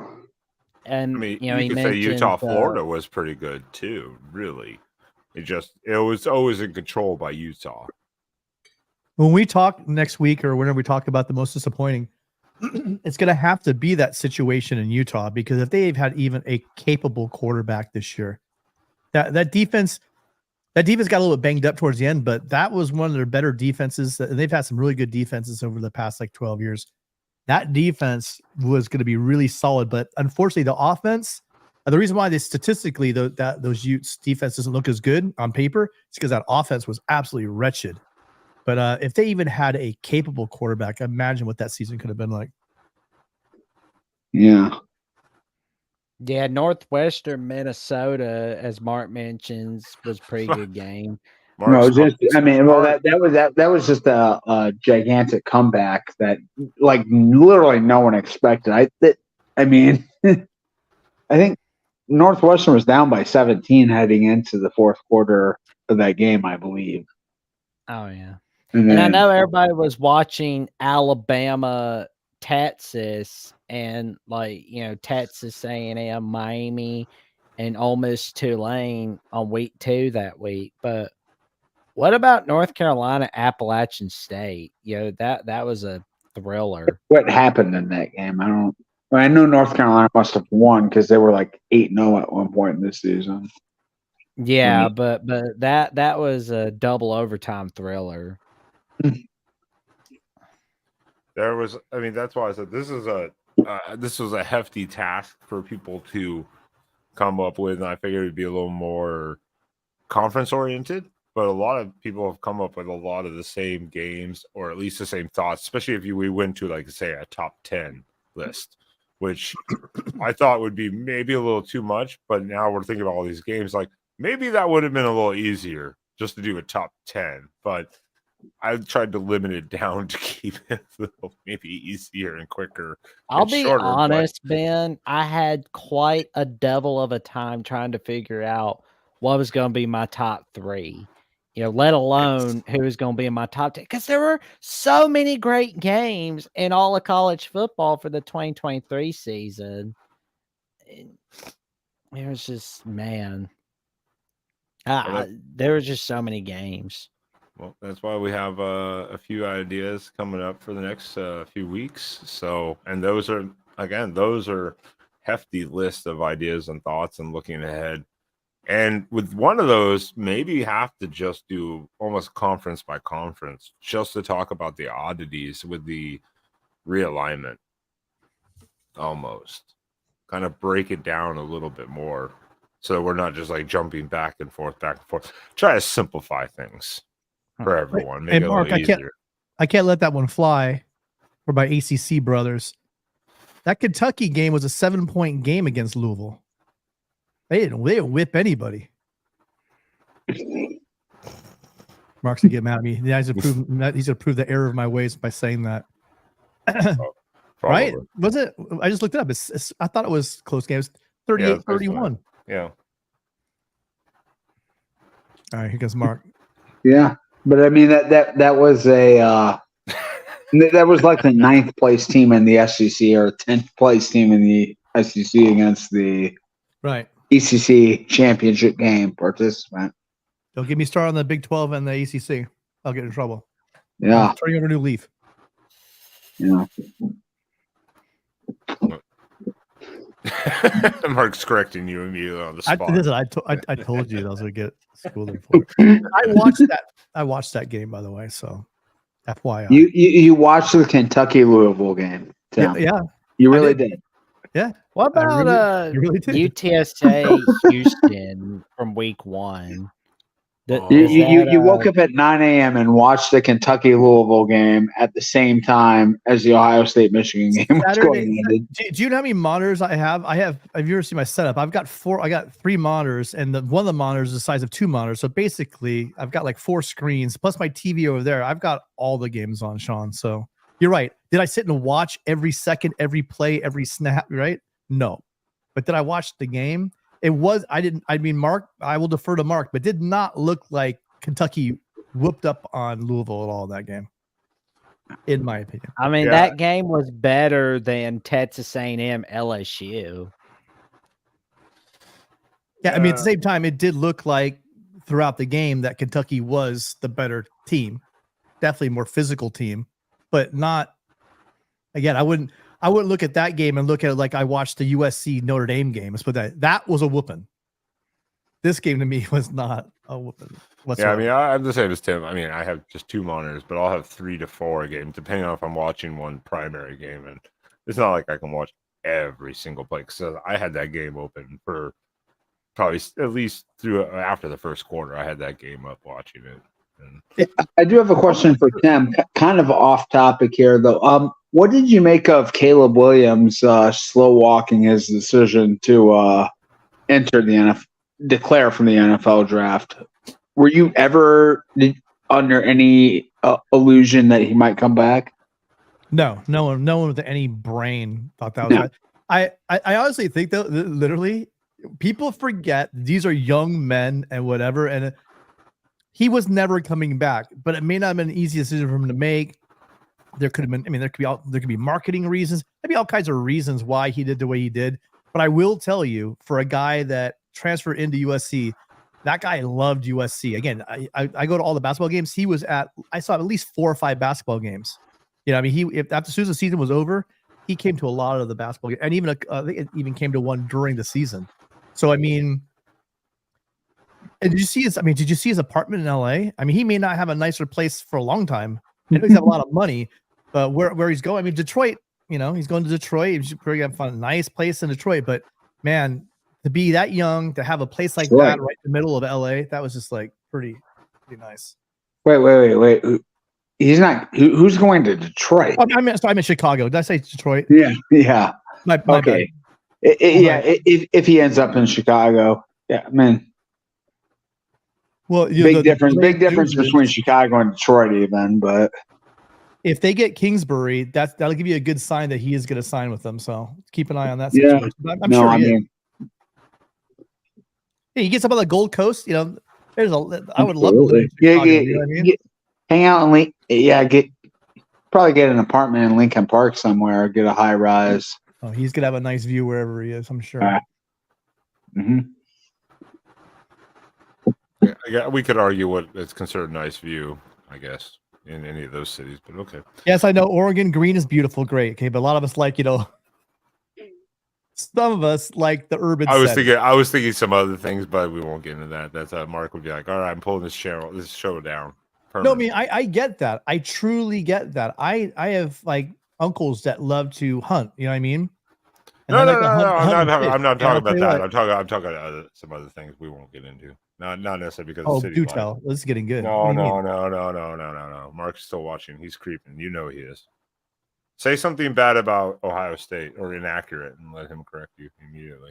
Well, I mean, I think that Ryan Day is on the hot seat. I'm just going to say it right now. What kind of effect is Ross? I mean, it's got to be an on fire seat because basically, apparently, if he doesn't go 16-0 and win the national title, he's gone, right? Well, I would have to say this: with all the dudes he has with everybody you have coming back, plus that new hot receiver. So Marvin Harrison's Marvin Harrison. That's something amazing, right? But with all the dudes, you have Booker coming back. You got that number 1 wide receiver from the 2022 class coming back. After his freshman year, you got the One of the best freshmen in the country coming back. So that's why I think that really Ryan Day didn't make the pledge. He should have been fired this year. Yeah, I said he should have been fired this year. I'm just trying to piss Mark off. Was the idea to say ridiculous? He said, "Proceed saying stupid, inaccurate garbage." So the first thing came to mind was Ryan Day should have been fired. Oh no, that's ridiculous. He'll be fired for at least another year. I haven't gotten angry text yet from Mark, so that's good. He's writing he's writing a long, lengthy email to me and Tim right now. I think DeBoer's already on the hot seat. He's on the hot seat before he even got there because he replaced Nick Saban. Yeah, that I think is slightly accurate, a little accurate. Like kind of like you got to start proving it. But I think that's slightly accurate. It's one of the most high pressure environments you can walk into ever, right? That's why not only is he replacing Nick Saban, but he really doesn't get to benefit from anything Nick Saban did because you know the whole coaching staff is gone. A lot of the talent that he recruited is gone. Like he's going to have to go in and bare ass this, you know, and live up to Nick Saban's standards. That's brutal. In all defense of Kalen DeBoer, he has said, "I want to win at any cost," or something basically along the lines of that. Basically, he said that before, and he's proven it because to take over the job following Nick Saban, you have to be a complete psychopath as a coach.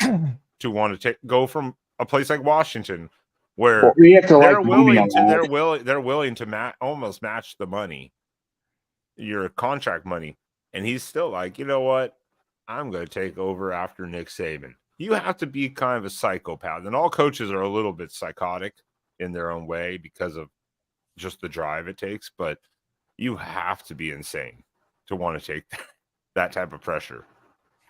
You have to. I'll be honest. Like, don't get me wrong. I'm happy that Alabama got Kalen DeBoer, but I was surprised that Lane Kiffin didn't leave Ole Miss because he has that big of an ego where, you know, he proved that he replaced Pete Carroll. And I was like, I'm sure he's going to try to replace Nick Saban, but, you know, if that were me, I would go get Kalen DeBoer.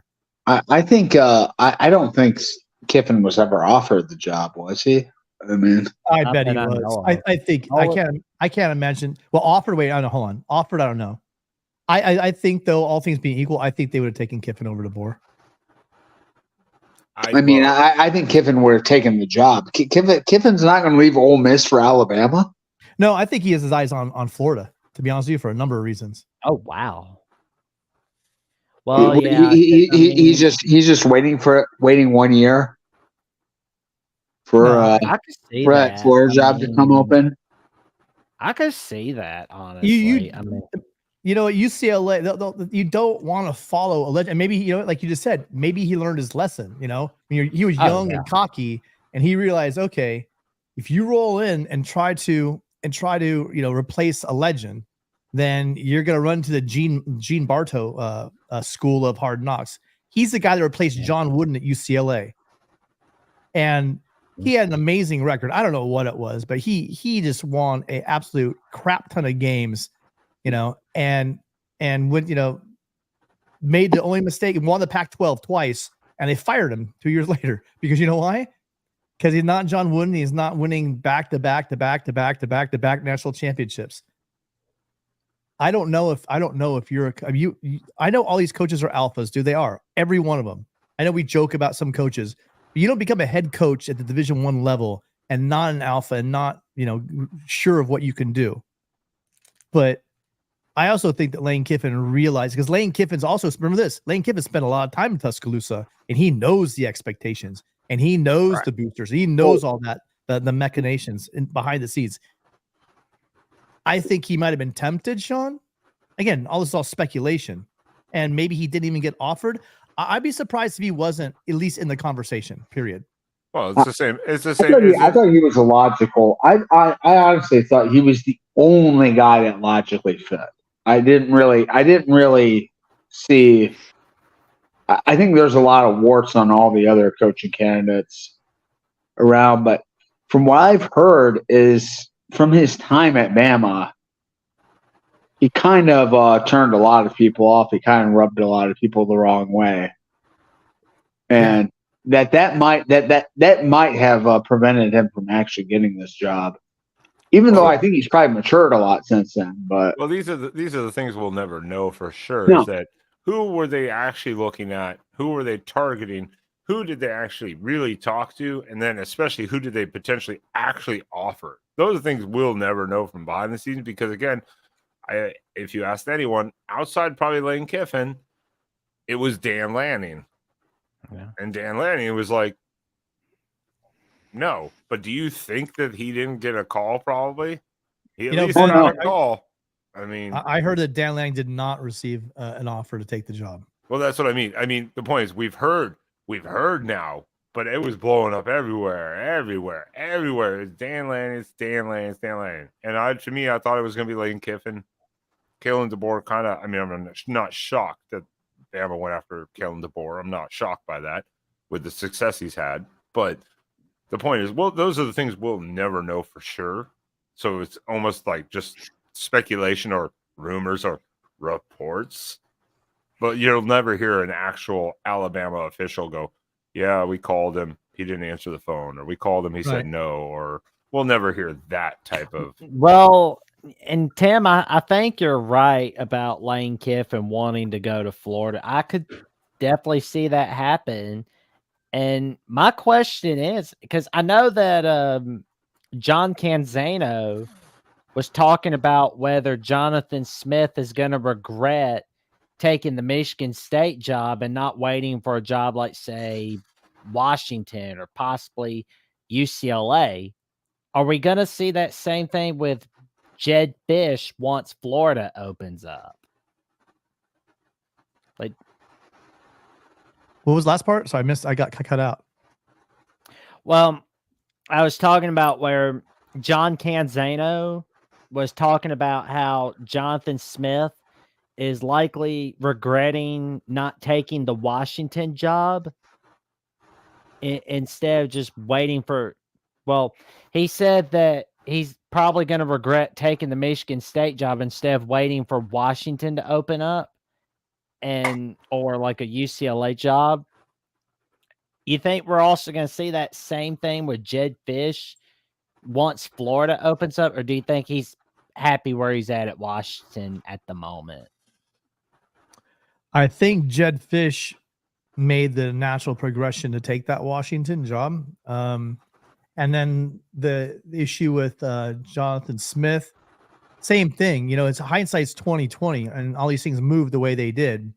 That job at Washington came open just out of the blue. Everyone thought that DeBoer could be there for. I mean, that was like he put his name on the map there in Seattle. So yeah, hindsight's 2020. Would he? Could he? I don't know. Depends on what he has going on in Michigan State. I don't know. I have to agree with Sonny here too. I mean, with Tony too. If Florida wants Jed, they'll get him, and I think Jed would leave for Florida even after 1 year if that happened. I agree with Sonny, and it's not a bad note on Fish, but if you look at his record, and this is not in any offense to Jed Fish, because circumstances, firings, coaching change, staff changes, all that stuff happens. But in like 26 years, he's been at 17 different places. So would that shock you that he's at Washington 1 year, Florida opens, they're like, we want you and we'll pay you. I don't know what his contract is or whatever with Washington, but if Florida really wants him, if they can afford him, they'll get him and he would probably take it. So I kind of agree with Sonny. Miami has the deep pockets, and if they want him, they would get Fish. And can you imagine Jed Fish's offense with some of those Broward County kids from Florida? I mean, Jesus, it would be crazy. We've seen what he's done with some great kids from Servite. Like, can you imagine you start tapping into that South Florida athlete and his offense? Holy smokes. Yeah. And to get to Jackson's further point on Jonathan Smith, I mean, one, there's absolutely no guarantee that he would have gotten the Washington job. had he like hung around and waited for it. And the last thing he could be is like he could have been stuck to a sinking ship. I think he was in a desperate situation. He had to get out of there. Yeah. For the sanctity of his career, he had to.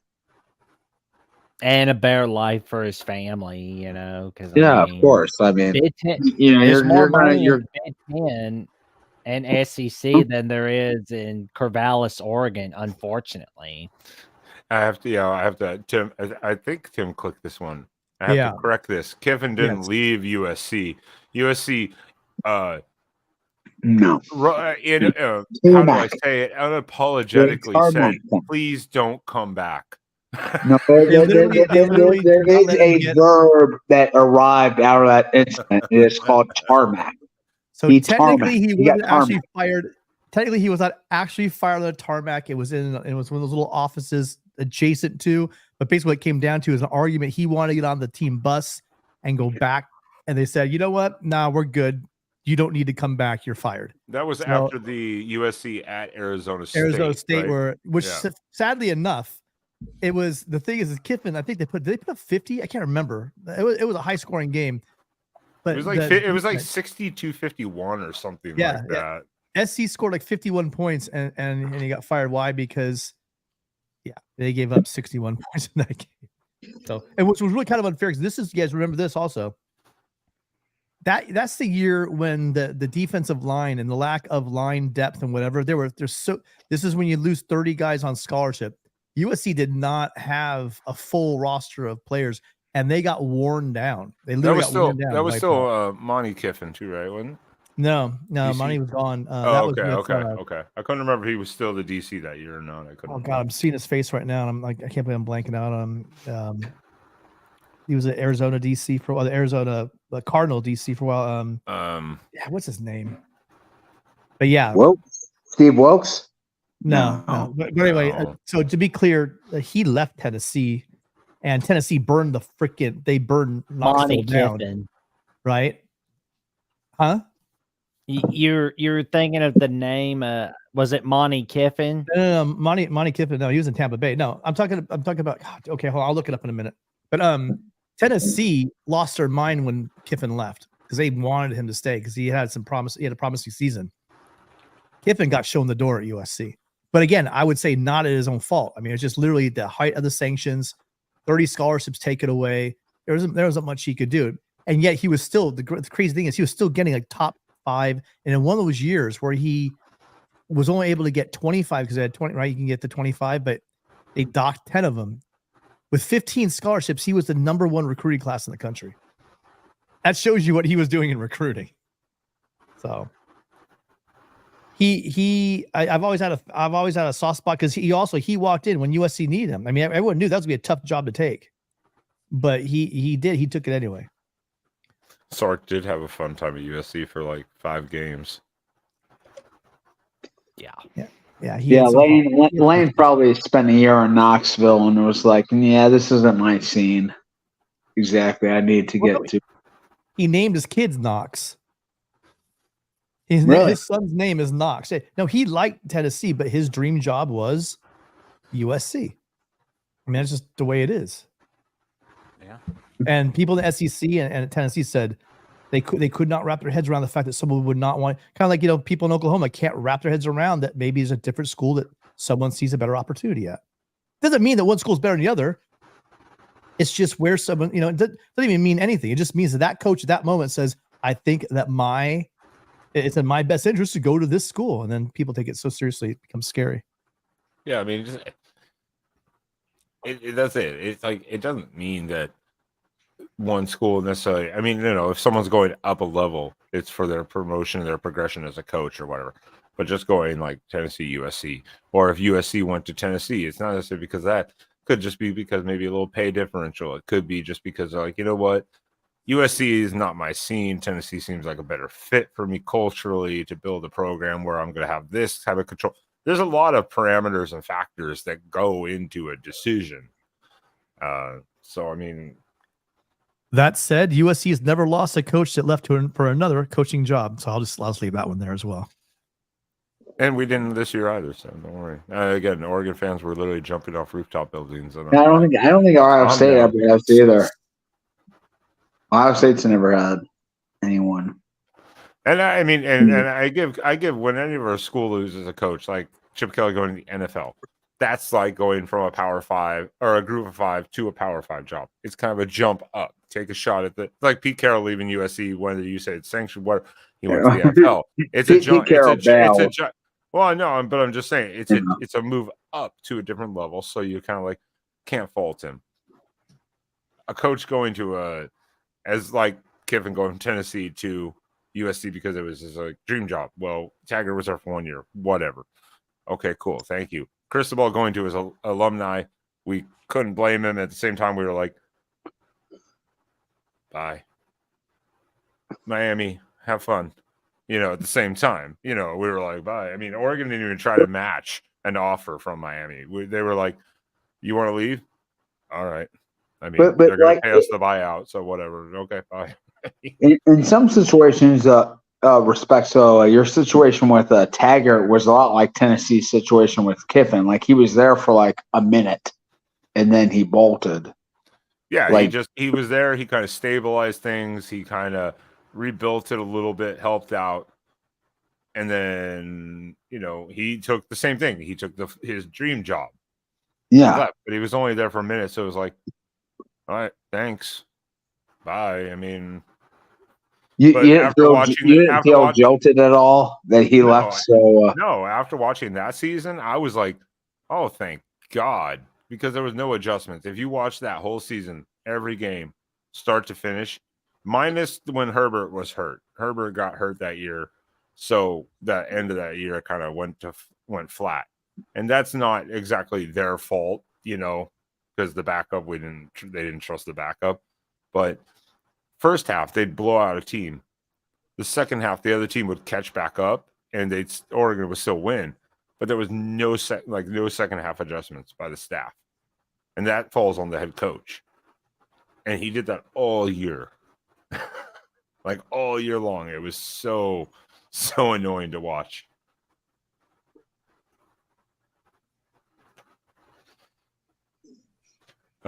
Again, is there any other games that we can think of in the topic of 2023? Because we have covered a lot of them, Mark especially. No, but I do actually want to ask Jackson, what are your reasonable expectations over the next 3 years for Kalen DeBoer? Have at least a few 10-win seasons. Beat our rivals. We're good to go. I'm not really expecting a Saban run, but I do want us to compete for the SEC every year. It's quite reasonable. I mean, I'm not expecting us to beat Georgia every year. That's not happening. But if we did, cool. If we don't, that's okay too. Because 12-team playoffs there. I mean, you don't need to win the SEC or Big Ten to get to the playoffs. You just got to go at least 10-2, 11-1. Bam. You're in the top 12. But I just hope that for all of college football, I don't want to see anybody get screwed over badly like how Florida State did. Yeah. Well, this year, they're now coming up, and that's a whole different discussion because that's it. Now you don't have to worry about that because regardless, even in the Florida State situation, they still would have been in. It just would have screwed their seeding, maybe, home field, bye week, etc., etc. And if you're the number 12 team and you're bitching that you got left out because you were like the number 112, number 12, and you didn't make it in because of the 12 spot's going to go to what I'm trying to think about. It's a group of 5. Group of 5 donation. If you're in that slot, then please do not complain because honestly, if you're not in the top 6, you're not probably winning the national championship anyway. So if someone's a quote unquote bubble team, even in the NCAA basketball tournament, if you get snubbed as a bubble team, you should have played better. You should have played better. You're like the 45th best team in the country saying, "Oh, we should have gotten in." Like, what chance did you have anyway? Maybe play a little better in your conference schedule, and then you would be here. Yeah. So I mean, that's just the way it's going to be. So I think it's covered now, Jackson. No, we will not see what happened to Florida State ever again. There's something interesting with the 12-team playoff as the rules are written now. Right now, there would be 2 Group of 5 teams going in because there's guaranteed spots for the top 6 conference champions. So something's going to have to be hammered out there because we definitely don't need 2 Group of 5 teams. Yeah, wait, the Pac-2 champion's not getting in? Yeah, the Pac-2 champion. That's it. This offseason, there's going to be some restructuring that has to be because of the Pac being gone. There has got to be some restructuring of how that's all going to work out because, now there's not 5 power conferences. So how is that going to work? Yeah, there's going to be some restructuring going on. And that's all going to have to do with how the contracts were written and everything. Like, can they adjust the language in that? I mean, it will be. And interestingly enough, the way they have it set up right now is that the top 4, the 4 buys in the playoff system are reserved for conference champions. So right now, like, if you just win one of the 4 conferences, no matter how strong or weak they are, you get a bye. So, everyone agrees, like, the strength is in 2 leagues right now. So you're going to have some fairly marginal ACC or Big 12 champion with, just draw by virtue of winning a weak league. I mean, can that really persist? I mean, that doesn't seem fair at all. That's why there's going to be some restructuring, rewording. Yeah. Exactly. They're gonna have to hash that out pretty quickly. I think by mid-spring we'll hear like the final probably report, maybe late spring, but definitely before summertime we'll hear the kind of rehashed final layout of how they're doing that because that's going to be weird otherwise. They'll be like, how do you they have to rework that whole thing now. And plus, we're still waiting on the 2024 Big 12 schedule announcement. And the rest of the Group of 5 schedule announcements for 2024.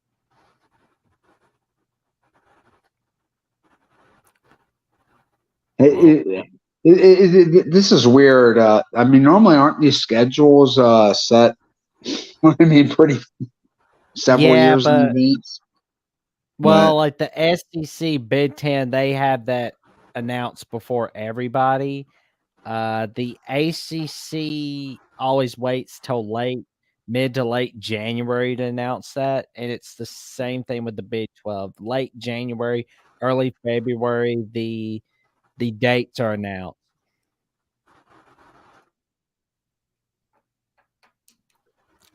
And another good idea might be, Ben, to talk about who has the toughest schedule in the country next year.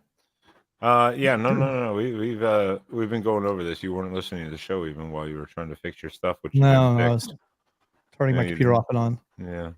I bet. Yeah. Oh, but Monday. Who can contend with a non-conference schedule of Akron, Western Michigan, and Marshall? That's just what I need to know. Well, I'm just saying SC's out of conference schedule is a cakewalk. We have Utah State, but then we have LSU and Notre Dame as well. I'll tell you what, Utah State's quarterback has beaten you before, though. Who? Bryson Barnes. Oh, you said Utah State's? Yeah, he has. Yeah. Yes, I think he'll be facing a slightly. See, the difference is, though, this scheme, right? When he's reading that he is pre snap read, is going to have to not account for a wide open guy because someone didn't know how to cover. in the flat. So, Yeah, I rewatched the highlights of that game, and actually, he did some good reads in that game. If you actually really rewatch it and just watch him, but yeah, the wheel route stuff was like just getting ridiculous for a while there for Vaki.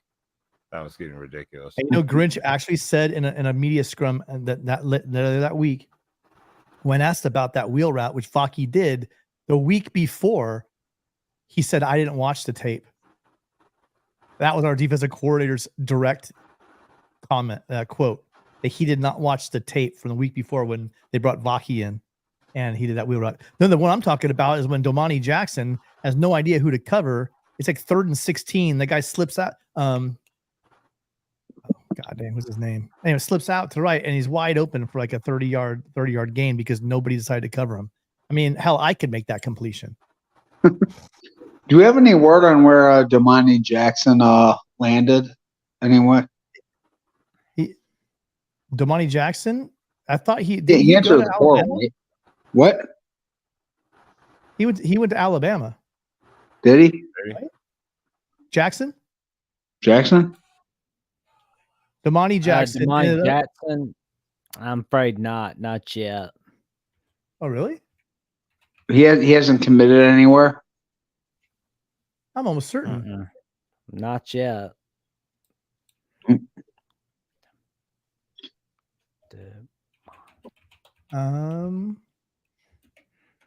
Yeah, Domani Jackson.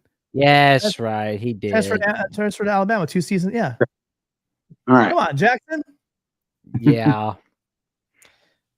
I've been letting my mind just getting 10 things tonight. Good grief.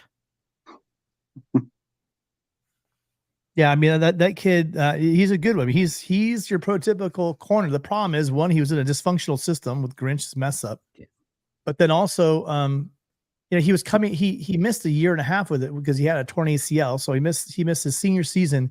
Came back and his freshman year he was limited because he had an additional injury. Then in his first full season, people thought he was going to go out there and just start lighting the world on fire, and he had some struggles. But with the right coaching, I mean, it would have been great if you still had Saban there, but with the right coaching, he'll be fine. What's your thoughts on Tackett Curtis? He's coming to Wisconsin next year. Tackett Curtis, same thing. True freshman, and really when he played in Louisiana at Manny High School. He played more safety. You know what I mean? He didn't play a true linebacker position. Yeah, then our coaching staff, of course, thrusts him in as a true freshman into where it's a very complicated scheme where he's got to make reads, and he just would get bottled up inside. You know what I mean? He'd get caught in the trash a lot, and also he just wasn't hitting his gaps. He was just missing. He was very aggressive. I mean, I'll give him this. When he missed, he was aggressive and violent, but a lot of times he would just run himself out of plays, and a lot of that had to do with the fact he was a freshman and he really had no business being out there. I think he's super talented. I think he's gonna be very good eventually. And you think getting under Fickle and Mike Tressel there, he can really do some damage. Yeah, and I think he was looking at Wisconsin before when he chose USC as well. That was one of the schools that he was thinking about. And I almost think like he can be a better sort of like 3-4 edge player than as like a true off-ball linebacker. I think that's a better fit for him. I don't know if he has the size though. Yeah, does he? He's not very. He's not very. You usually want a rangy, like tall, lanky guy, right? Yeah. So I mean, I mean his. Yeah, I would be interested to see him. He's a great player. I'm not gonna. Again, I'm not one of those people that when someone leaves my school, I shit can them. I think both those guys have all the physical tools so they get the right coaching and right development. Mm-hmm. Yeah. All right. Well, I'm going to shit can this show right here and now. Sean will stop asking questions. Thank you, Sean. I'll shit can and I'll shit can the show. One of your goals. My damn show. I will shut it down whenever I want. I'll just hit end. I want to recap though really fast because we talked about a lot of games. But again, before final comments from our guys here, once again, please consider joining the Discord, which is a Patreon membership, which is in the description below at MarkRogersTV on Patreon, and or becoming a YouTube member where you will also get the Discord link, and you can then join the panel, open panel, every Sunday night to join these guys right here to talk college football, as well as Discord 365 days a year. And please then make sure to watch the Big Ten Live show now on Fridays, 7 p.m. Eastern. And don't act like you don't do it. You shop Amazon. Use the link in the description. You don't need to buy that product shown when you click the link. Just click that link and then search Amazon as usual. It helps support the show. Use the Amazon link in the description, bookmark it, and use that every time you shop Amazon. It helps out a lot. Thank you very much for that. And Look, it looks like Jackson actually bought the helmet, though. You got that Jets helmet? I think so. The Jets helmet in the background. That is. Oh, that's a hover helmet. Actually, I've had that for a few years. Oh, okay, yeah, but it's the same one. It's the same one in the description. The one in the description is like a Mississippi State. Mississippi one, Bulldog, yeah. Mississippi State Bulldogs. Helmet. Mississippi State is below South Carolina. They're a little bit above Vanderbilt in my SEC standings. Tim, I have USC above Penn State. I'm sorry to say I have them behind Oregon, Ohio State, and Michigan. But things can change within the next year or the next few months. You never know in the world of college football. I've got no problems with that until I see. I have faith in our defense. I don't have a lot of faith yet. We'll see how they play. At this point, I think that's a pretty solid lineup. I'll take that. Yep. And later on, and I won't show my Big 12 mini helmet collection, my ACC mini helmet collection tonight. I'll show that another day. But the SEC Big 10 mini helmet collection is right behind me. But yes, if for all of you in the chat looking for that special something for your sweetheart this Valentine's Day, check out the latest Voice of College Football merchandise right here on this link on Quality Network merchandise. And also, if you love exclusive live streams, watch parties, predictions, betting advice, insider looks, and all of college football, go to patreon.com/MarkRogersTV or become a YouTube member of the Voice of College Football. Stay tuned. Amen. Amen. And the water's parted. Oh, sorry. Felt like a preacher right there. Jackson does the best promotions. Oh, thank you. I do my best. Sean, you almost had me sold on the idea that getting a Voice of College Football merchandise gift for my girlfriend would be a good idea. Oh, almost had me. I almost thought. Man. She's never watched a college football game in her life, but yeah, maybe. Try it. Yeah, I mean, try it and see what happens. You know, anybody that's with a special someone will most definitely love the Voice of College Football merchandise. That is for sure. And look, if she's not a college football fan, you need to move on because she's not the one for you guys. Just remember that. We told you. Well, divorce your wives. You heard Jackson say it first. If they are not a college football fan, divorce your wife. If they have any questions, have them call Jackson Johnson at the Jackson. Well, then I'm gonna tell Sam goodbye tonight. Bye, Sam. Nah, I ain't doing that. He doesn't even watch his alumni, so give him one more chance. Then they had a terrible season this year, so I don't blame him. Which school does he support? Sam Houston State. Okay. Oh, they're in the conference. I thought there was someone else. Sam Houston State. Awful season. Actually, thinking about that real quick. Let's Sam Houston now. By the way, it is Sam Houston now. Let's do this shameless plug here right now for Mark. Just to go over there, if you go to that merchandise site, you can find all these sweet products. Look at this. Even a merchandise card, Voice of College Football banner. Hell yeah. Oh, slippers? Yes, absolutely. You know you want some of this. Look at that mug. I got that mug. And multiple pages of things. And now the shameless plug is too. If you go right over here, bam! Look at that. You can find my Damn. channel. You can find my channel. And look at that sexy merchandise. I didn't know I had a denim jacket on there. I don't know why I have a denim jacket on there, but I do apparently. Yeah, you do. Apparently I do. And a dog bowl. Oh, Ben, hell yeah. I have a Ben, dog I bowl want a pint now. glass. Hell yeah. Let's go. Joey Ben- Foster, hard at work. Look at that sexy merchandise from my channel. I like it. I need to get a phone case. Actually, Oh, I you should. got phone cover. Nice. Yeah, the fact I don't have one of those, I should have one of those. But for this, exactly. Go get yourself, plus all the other channels, UFC football. USD one. We don't have one. Oh, Nothing. Joey doesn't We'll love us. get there. By the way, guys, speaking of love, send Joey your love and prayers. He's been sick lately. Hopefully he's out of the hospital and doing better. Joey, if you're, I don't know why you would be listening to us this late at night. You should be in a hospital bed. But we No, love he you. was Hope you feel better. he was released yesterday. There's an update. He called me yesterday. He was released yesterday. And he's been trash talking me on Discord, on the Jacksonian Discord. And I've been trash talking him back, and he seems to be in a little better health. But yes, he needs to relax, rest, and sleep as much Joey. as possible for the next few days. Absolutely. Joey, we need you here. I'm glad Joey's doing better, man. I'm glad he's doing awesome. Right. And if people don't know who Joey is, Joey's a huge contributor to the channel, helps in promotions, productions, helps set up a lot of these web pages, the merchandising, all that stuff, and helps host the West Virginia show. So he does a lot for Mark and the channel. Helps host the Big 12 show too as well. He does a lot for it. So Joey's like on 15 shows now. He's Here's one for you. Before we go, here's one for you. This is for Jackson and for Sean. Ben, we were out of this one.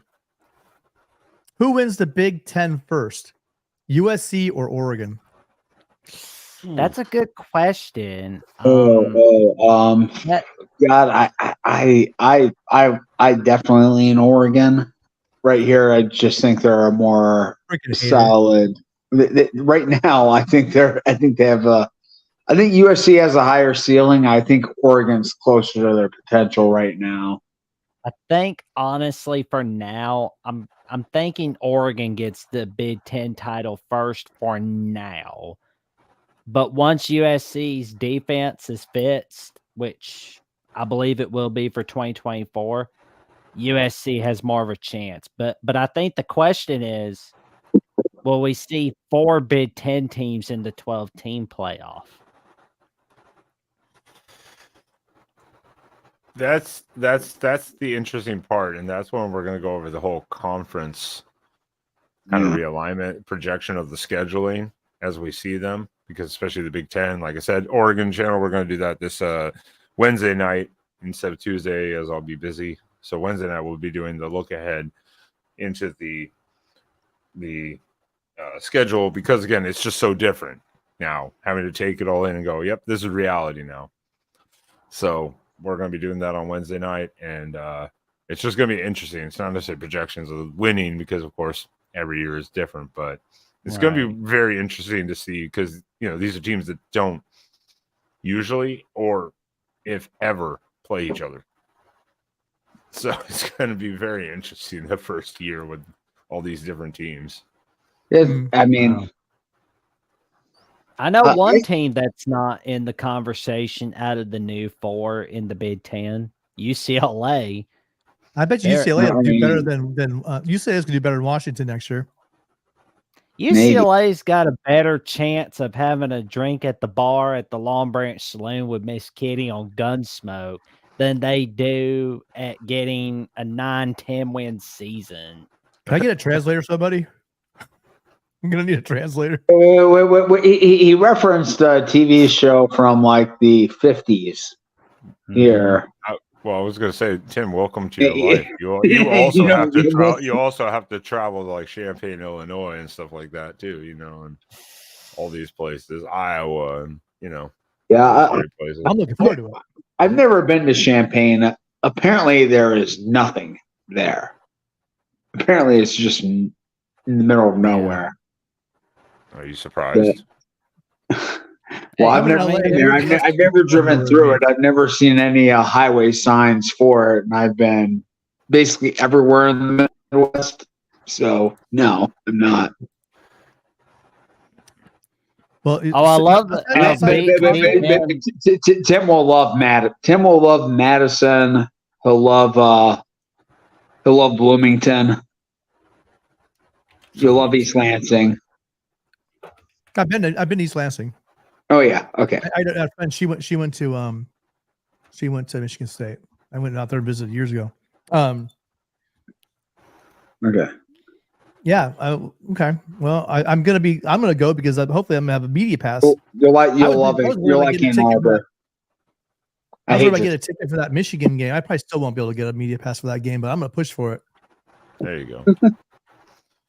So any final thoughts, Sean and Tim, quickly, because I'm not sure who was supposed to have final thoughts. We didn't spend much time on this, but Ohio State, this is the best offseason we've had ever, like legitimately ever.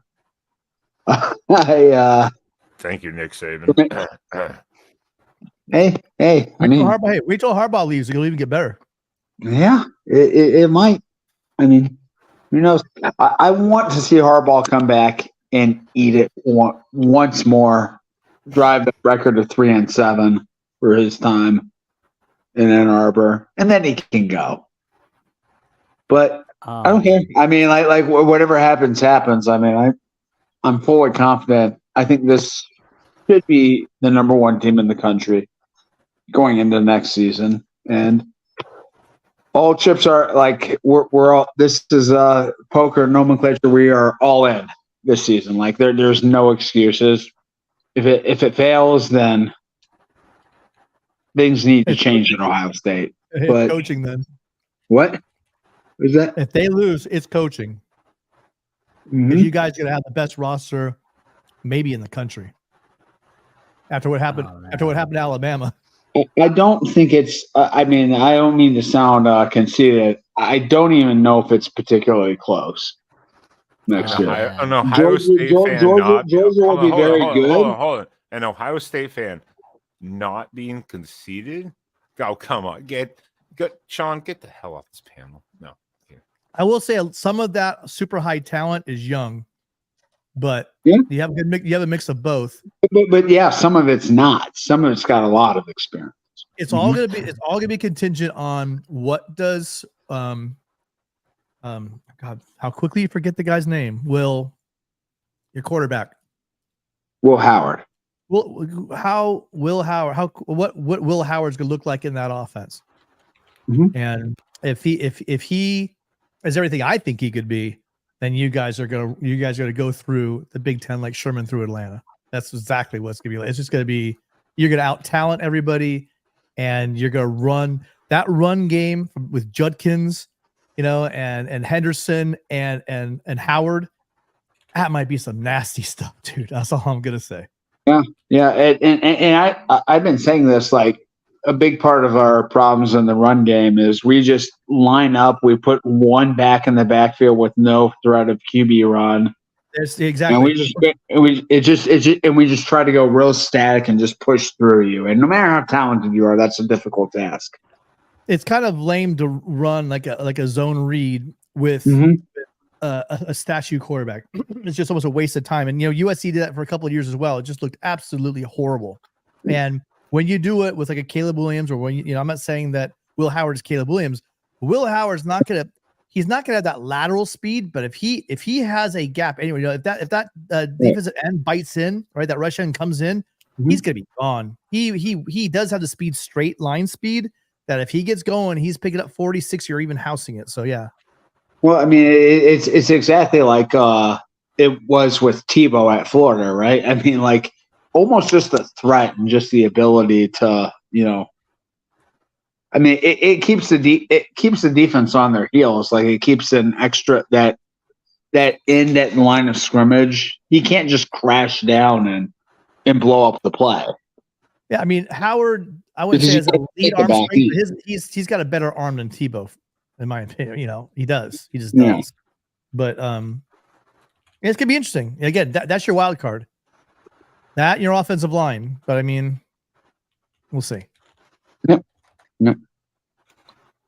And you, Tim, final thoughts on tonight, the best games of the 2023 regular season, and anything else, minus the projections. I will say, oh man, I'm curious to see what's going to happen in the upcoming season, and I will say I'm glad to see that.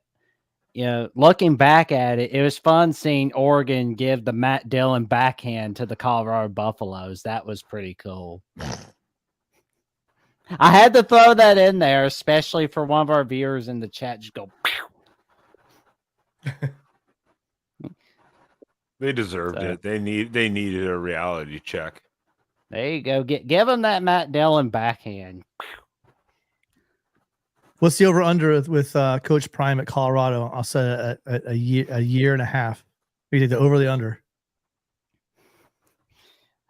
There you go. You know you're all taking that under. Don't even bother.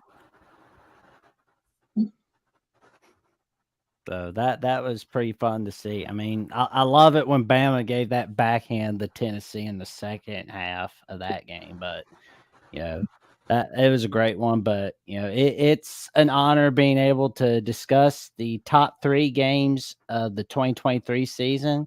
Although it's tough to decide which is going to be the top 10, let alone the top 3. I mean, because there's so many great games that changed the course of the 2023 season.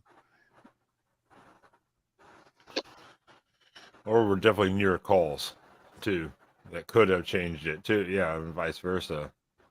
Tim, any final thoughts on your end? My final thoughts on last year is I don't give a crap. I'm glad that season's over with them. Let's move on to 2024. There you go. Don't be a poor sport. Can't help it, man. That year was too painful to watch. That is just a painful season. But bigger and brighter things in the future, folks. Every year. As anyone here, no matter what your team is, everyone would agree on this panel and in the chat. Every team, all fans, the real fans of the teams are the most delusional, usually most delusional people. I'm going, next year will be better. And then you find out the next year. Here's where I have a leg up, though. Ben, Sean. No, I'm not saying that you're going to have a bad year next year. I'm not saying that. But here's what I'm saying. Here's what I'm saying, Ben. You all watched USC's defense this year. It is mathematically impossible that we don't get better next year. Like literally mathematically impossible. I have to stop and correct you also because following the 2022 season, you said, look at the recruits we're bringing. It is mathematically impossible that we get I did worse. not say mathematically impossible. I believe you did at some point or something along the lines similar to that, and then it actually got worse. I said what I said was our roster is without a doubt better, so they will play better. So yes, you are correct, but you're incorrect. But you did. I did guarantee they would play better. Yes, They did pull the metaphorical trigger and made quite an upgrade, obviously. Right. So, and then no one really wants to hear facts or reality because the story is funnier than the joke. But literally, the defense did play better. The problem was the offense played so terribly with 3 and outs, etc., and turnovers that statistically the numbers that you saw for USC were skewed. But sadly, the play on the field this year was actually better than the previous year, which is sad to say, but true. So technically, I'm right.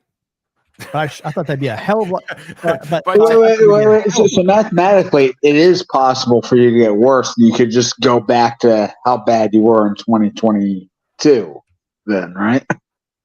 Yeah, but Sean, you and I could have coached the defense this year and done a better job. So what I'm saying is literally, if they let the players go out and play by themselves, they will do better than what they did under Alex Grinch. I agree. I'm fully anticipating USC to have a much better defense in 2024. If we see even half of the improvement that Danton Lynn got with UCLA this year for USC, because it's not like USC is devoid of talent. We still have a lot of talent on defense. if he can get them to play like UCLA, which was like a top 10 defense in the country. You know, at USC only with Lincoln Riley on offense, USC just needs to have a top 20, 25, and we'll be just fine in the Big Ten.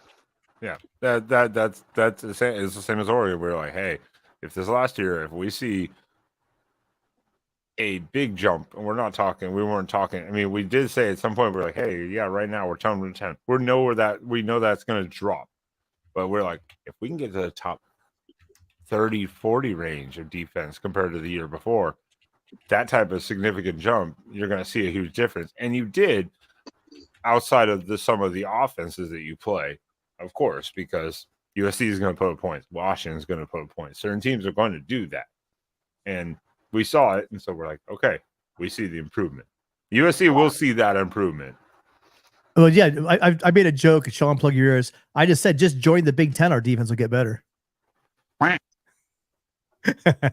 wait, wait. I've been shitting on the Big Ten offenses all year. I don't know. If you listen to the Ocho, I mean that our especially in the West, I mean those offenses are ugly to watch. This has been there are multiple ugly offenses, which, by the way, tomorrow night is the Ocho, right? So please do join in to watch the Ocho. As for this shit show of a show, we're gonna call it a night because this is gonna even well. Mike was the smart one. He dropped out early. He's like, you know what? I'm calling it a night. I'm out of here. He knew it was going to happen. You live for this. You want this to go on forever. You know, we should have that scene from Ferris Bueller's Day Off where he comes. You're still here? Go home, because I'm shocked we have 29 people. So we should rabble. It's 30. It's 30. Don't. There aren't even games to talk about. Well, I think that, by the way, this is going to hurt me to say, but I think the Ducks. So okay, fine. So we all agree Ohio State's going to be is going to most likely be the favorite to win the Big Ten. Who's your number 2 team? Oregon. It's not even close. Yeah, it's going to be Oregon. Yeah, it's. I mean, yeah, Michigan. Well, I mean, it'll be interesting because they will have an elite defense next year. I think their offense has a chance of being just complete hot garbage next year. They're replacing their entire O-line, and right now their situation at quarterback, I'll probably argue all offseason with them. I think this is like the worst I've ever seen a major program look going into a season at quarterback, like ever. There's still the spring portal. There is, and there's some chance to salvage it. But right now, I think the top quarterback in the portal is the guy from Liberty, Caden Salter. But again, you're good, Sean. You're gonna see some guys that were top recruits that are gonna not like year 2 being behind on the depth chart, second or maybe even third string in a talented quarterback room. That they're going to hit that portal. So I mean, that's okay, but that's not going to strike fear into me if you're playing at this elite level. Like, you know, if Michigan's going to have to like get a guy who doesn't want to be a second or third stringer at another program, I'm not going to be afraid of that guy. Coming all in. right, we kind of forgot about Will Rogers. Ralph's bringing up Will Rogers floating around out there. I don't care. Will Rogers actually probably should have stayed at Washington because he'd get Judge Fish, and he likes to throw the ball around. So actually, that probably would have been a decent fit. Oh wait, what? Probably go back to. He should probably try to go back to Washington. He's the one who's like, he should have stayed. Tim, you didn't get a chance. Introduce yourself where people can stalk your ass online if they so choose to, because you love people stalking you. I do. The closer to Norman, Oklahoma, the better. I just love those stalkers. What I would say is the best way to get me these days is right here on the Voice College Football, Monday night, 8 p.m. Pacific, 11 Eastern. Mark Matt and I will be talking USC football tomorrow night after the Ocho. And then you could also, Matt and I have a call-in show. That's the most fun, I think, the call-in show. And again, in the off season, we're going to be opening up. I want to talk to Big Ten fans. I want to talk to LSU fans. I want to talk to Notre Dame fans. Heck, I want to talk to Utah State fans. Give us a call and start talking smack. Matter of fact, I don't care if you're an ACC fan. Come on in. Let's talk, because it's a college football show, and we're going to loosen it up where the callers, you guys kind of run the show. We'll give you a little bit of room to do what you want during the show. And then I'm also writing over at Trojans Wire. So if you guys want, I just dropped a couple this weekend. One of them had to do with Fafita and McMillan, like we talked about earlier. But it's not all USC stuff. So appreciate you guys come check me out and share the articles. Sean's not online anymore, so don't worry about him. Jackson, please promote Wait, yourself. I'm still here. Well, you don't. No one can stalk you online, so no one cares. Jackson, promote yourself.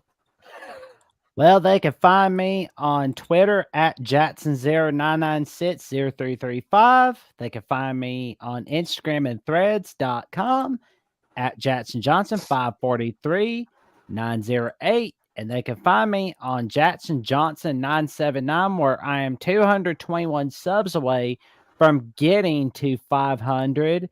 And they can also find my latest video where I give my reaction to the Chiefs-Bills matchup that occurred. And unfortunately, I'm not so high on the Buffalo Bills' future in the playoffs. All right, Sean, where can people find you online? Right here at the Voice of College Football. That was sweet. Once again, I'm just Ben of Exploring with Ben and Sam right here on YouTube.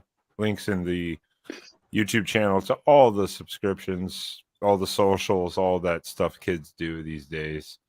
I'm too old now. I don't care. Oh, kids these days. And the Oregon Live show on Tuesday or Wednesdays, and every Sunday right here. Next week, we'll be going over best of the 2023 bowl season, including the New Year's Six and the playoff games, because that will bring up a whole bunch of other drama, because now I have to go back and do research and look at all the scores, because I can't remember half of them. Oh, it's going to be fun discussing the famous Toastery Bowl and the Pop-Tarts Bowl. I'm looking forward to that. The bowls. Jackson. What? Just stop. Anyways, everyone, please, if you haven't, hit that. Damn it. Not yet. I had my mouse is you said over. Pop-Tart Bowl. No, my mouse is over. Well, oh, my bad. Is it time for this one? Don't make me. I have access to the videos also.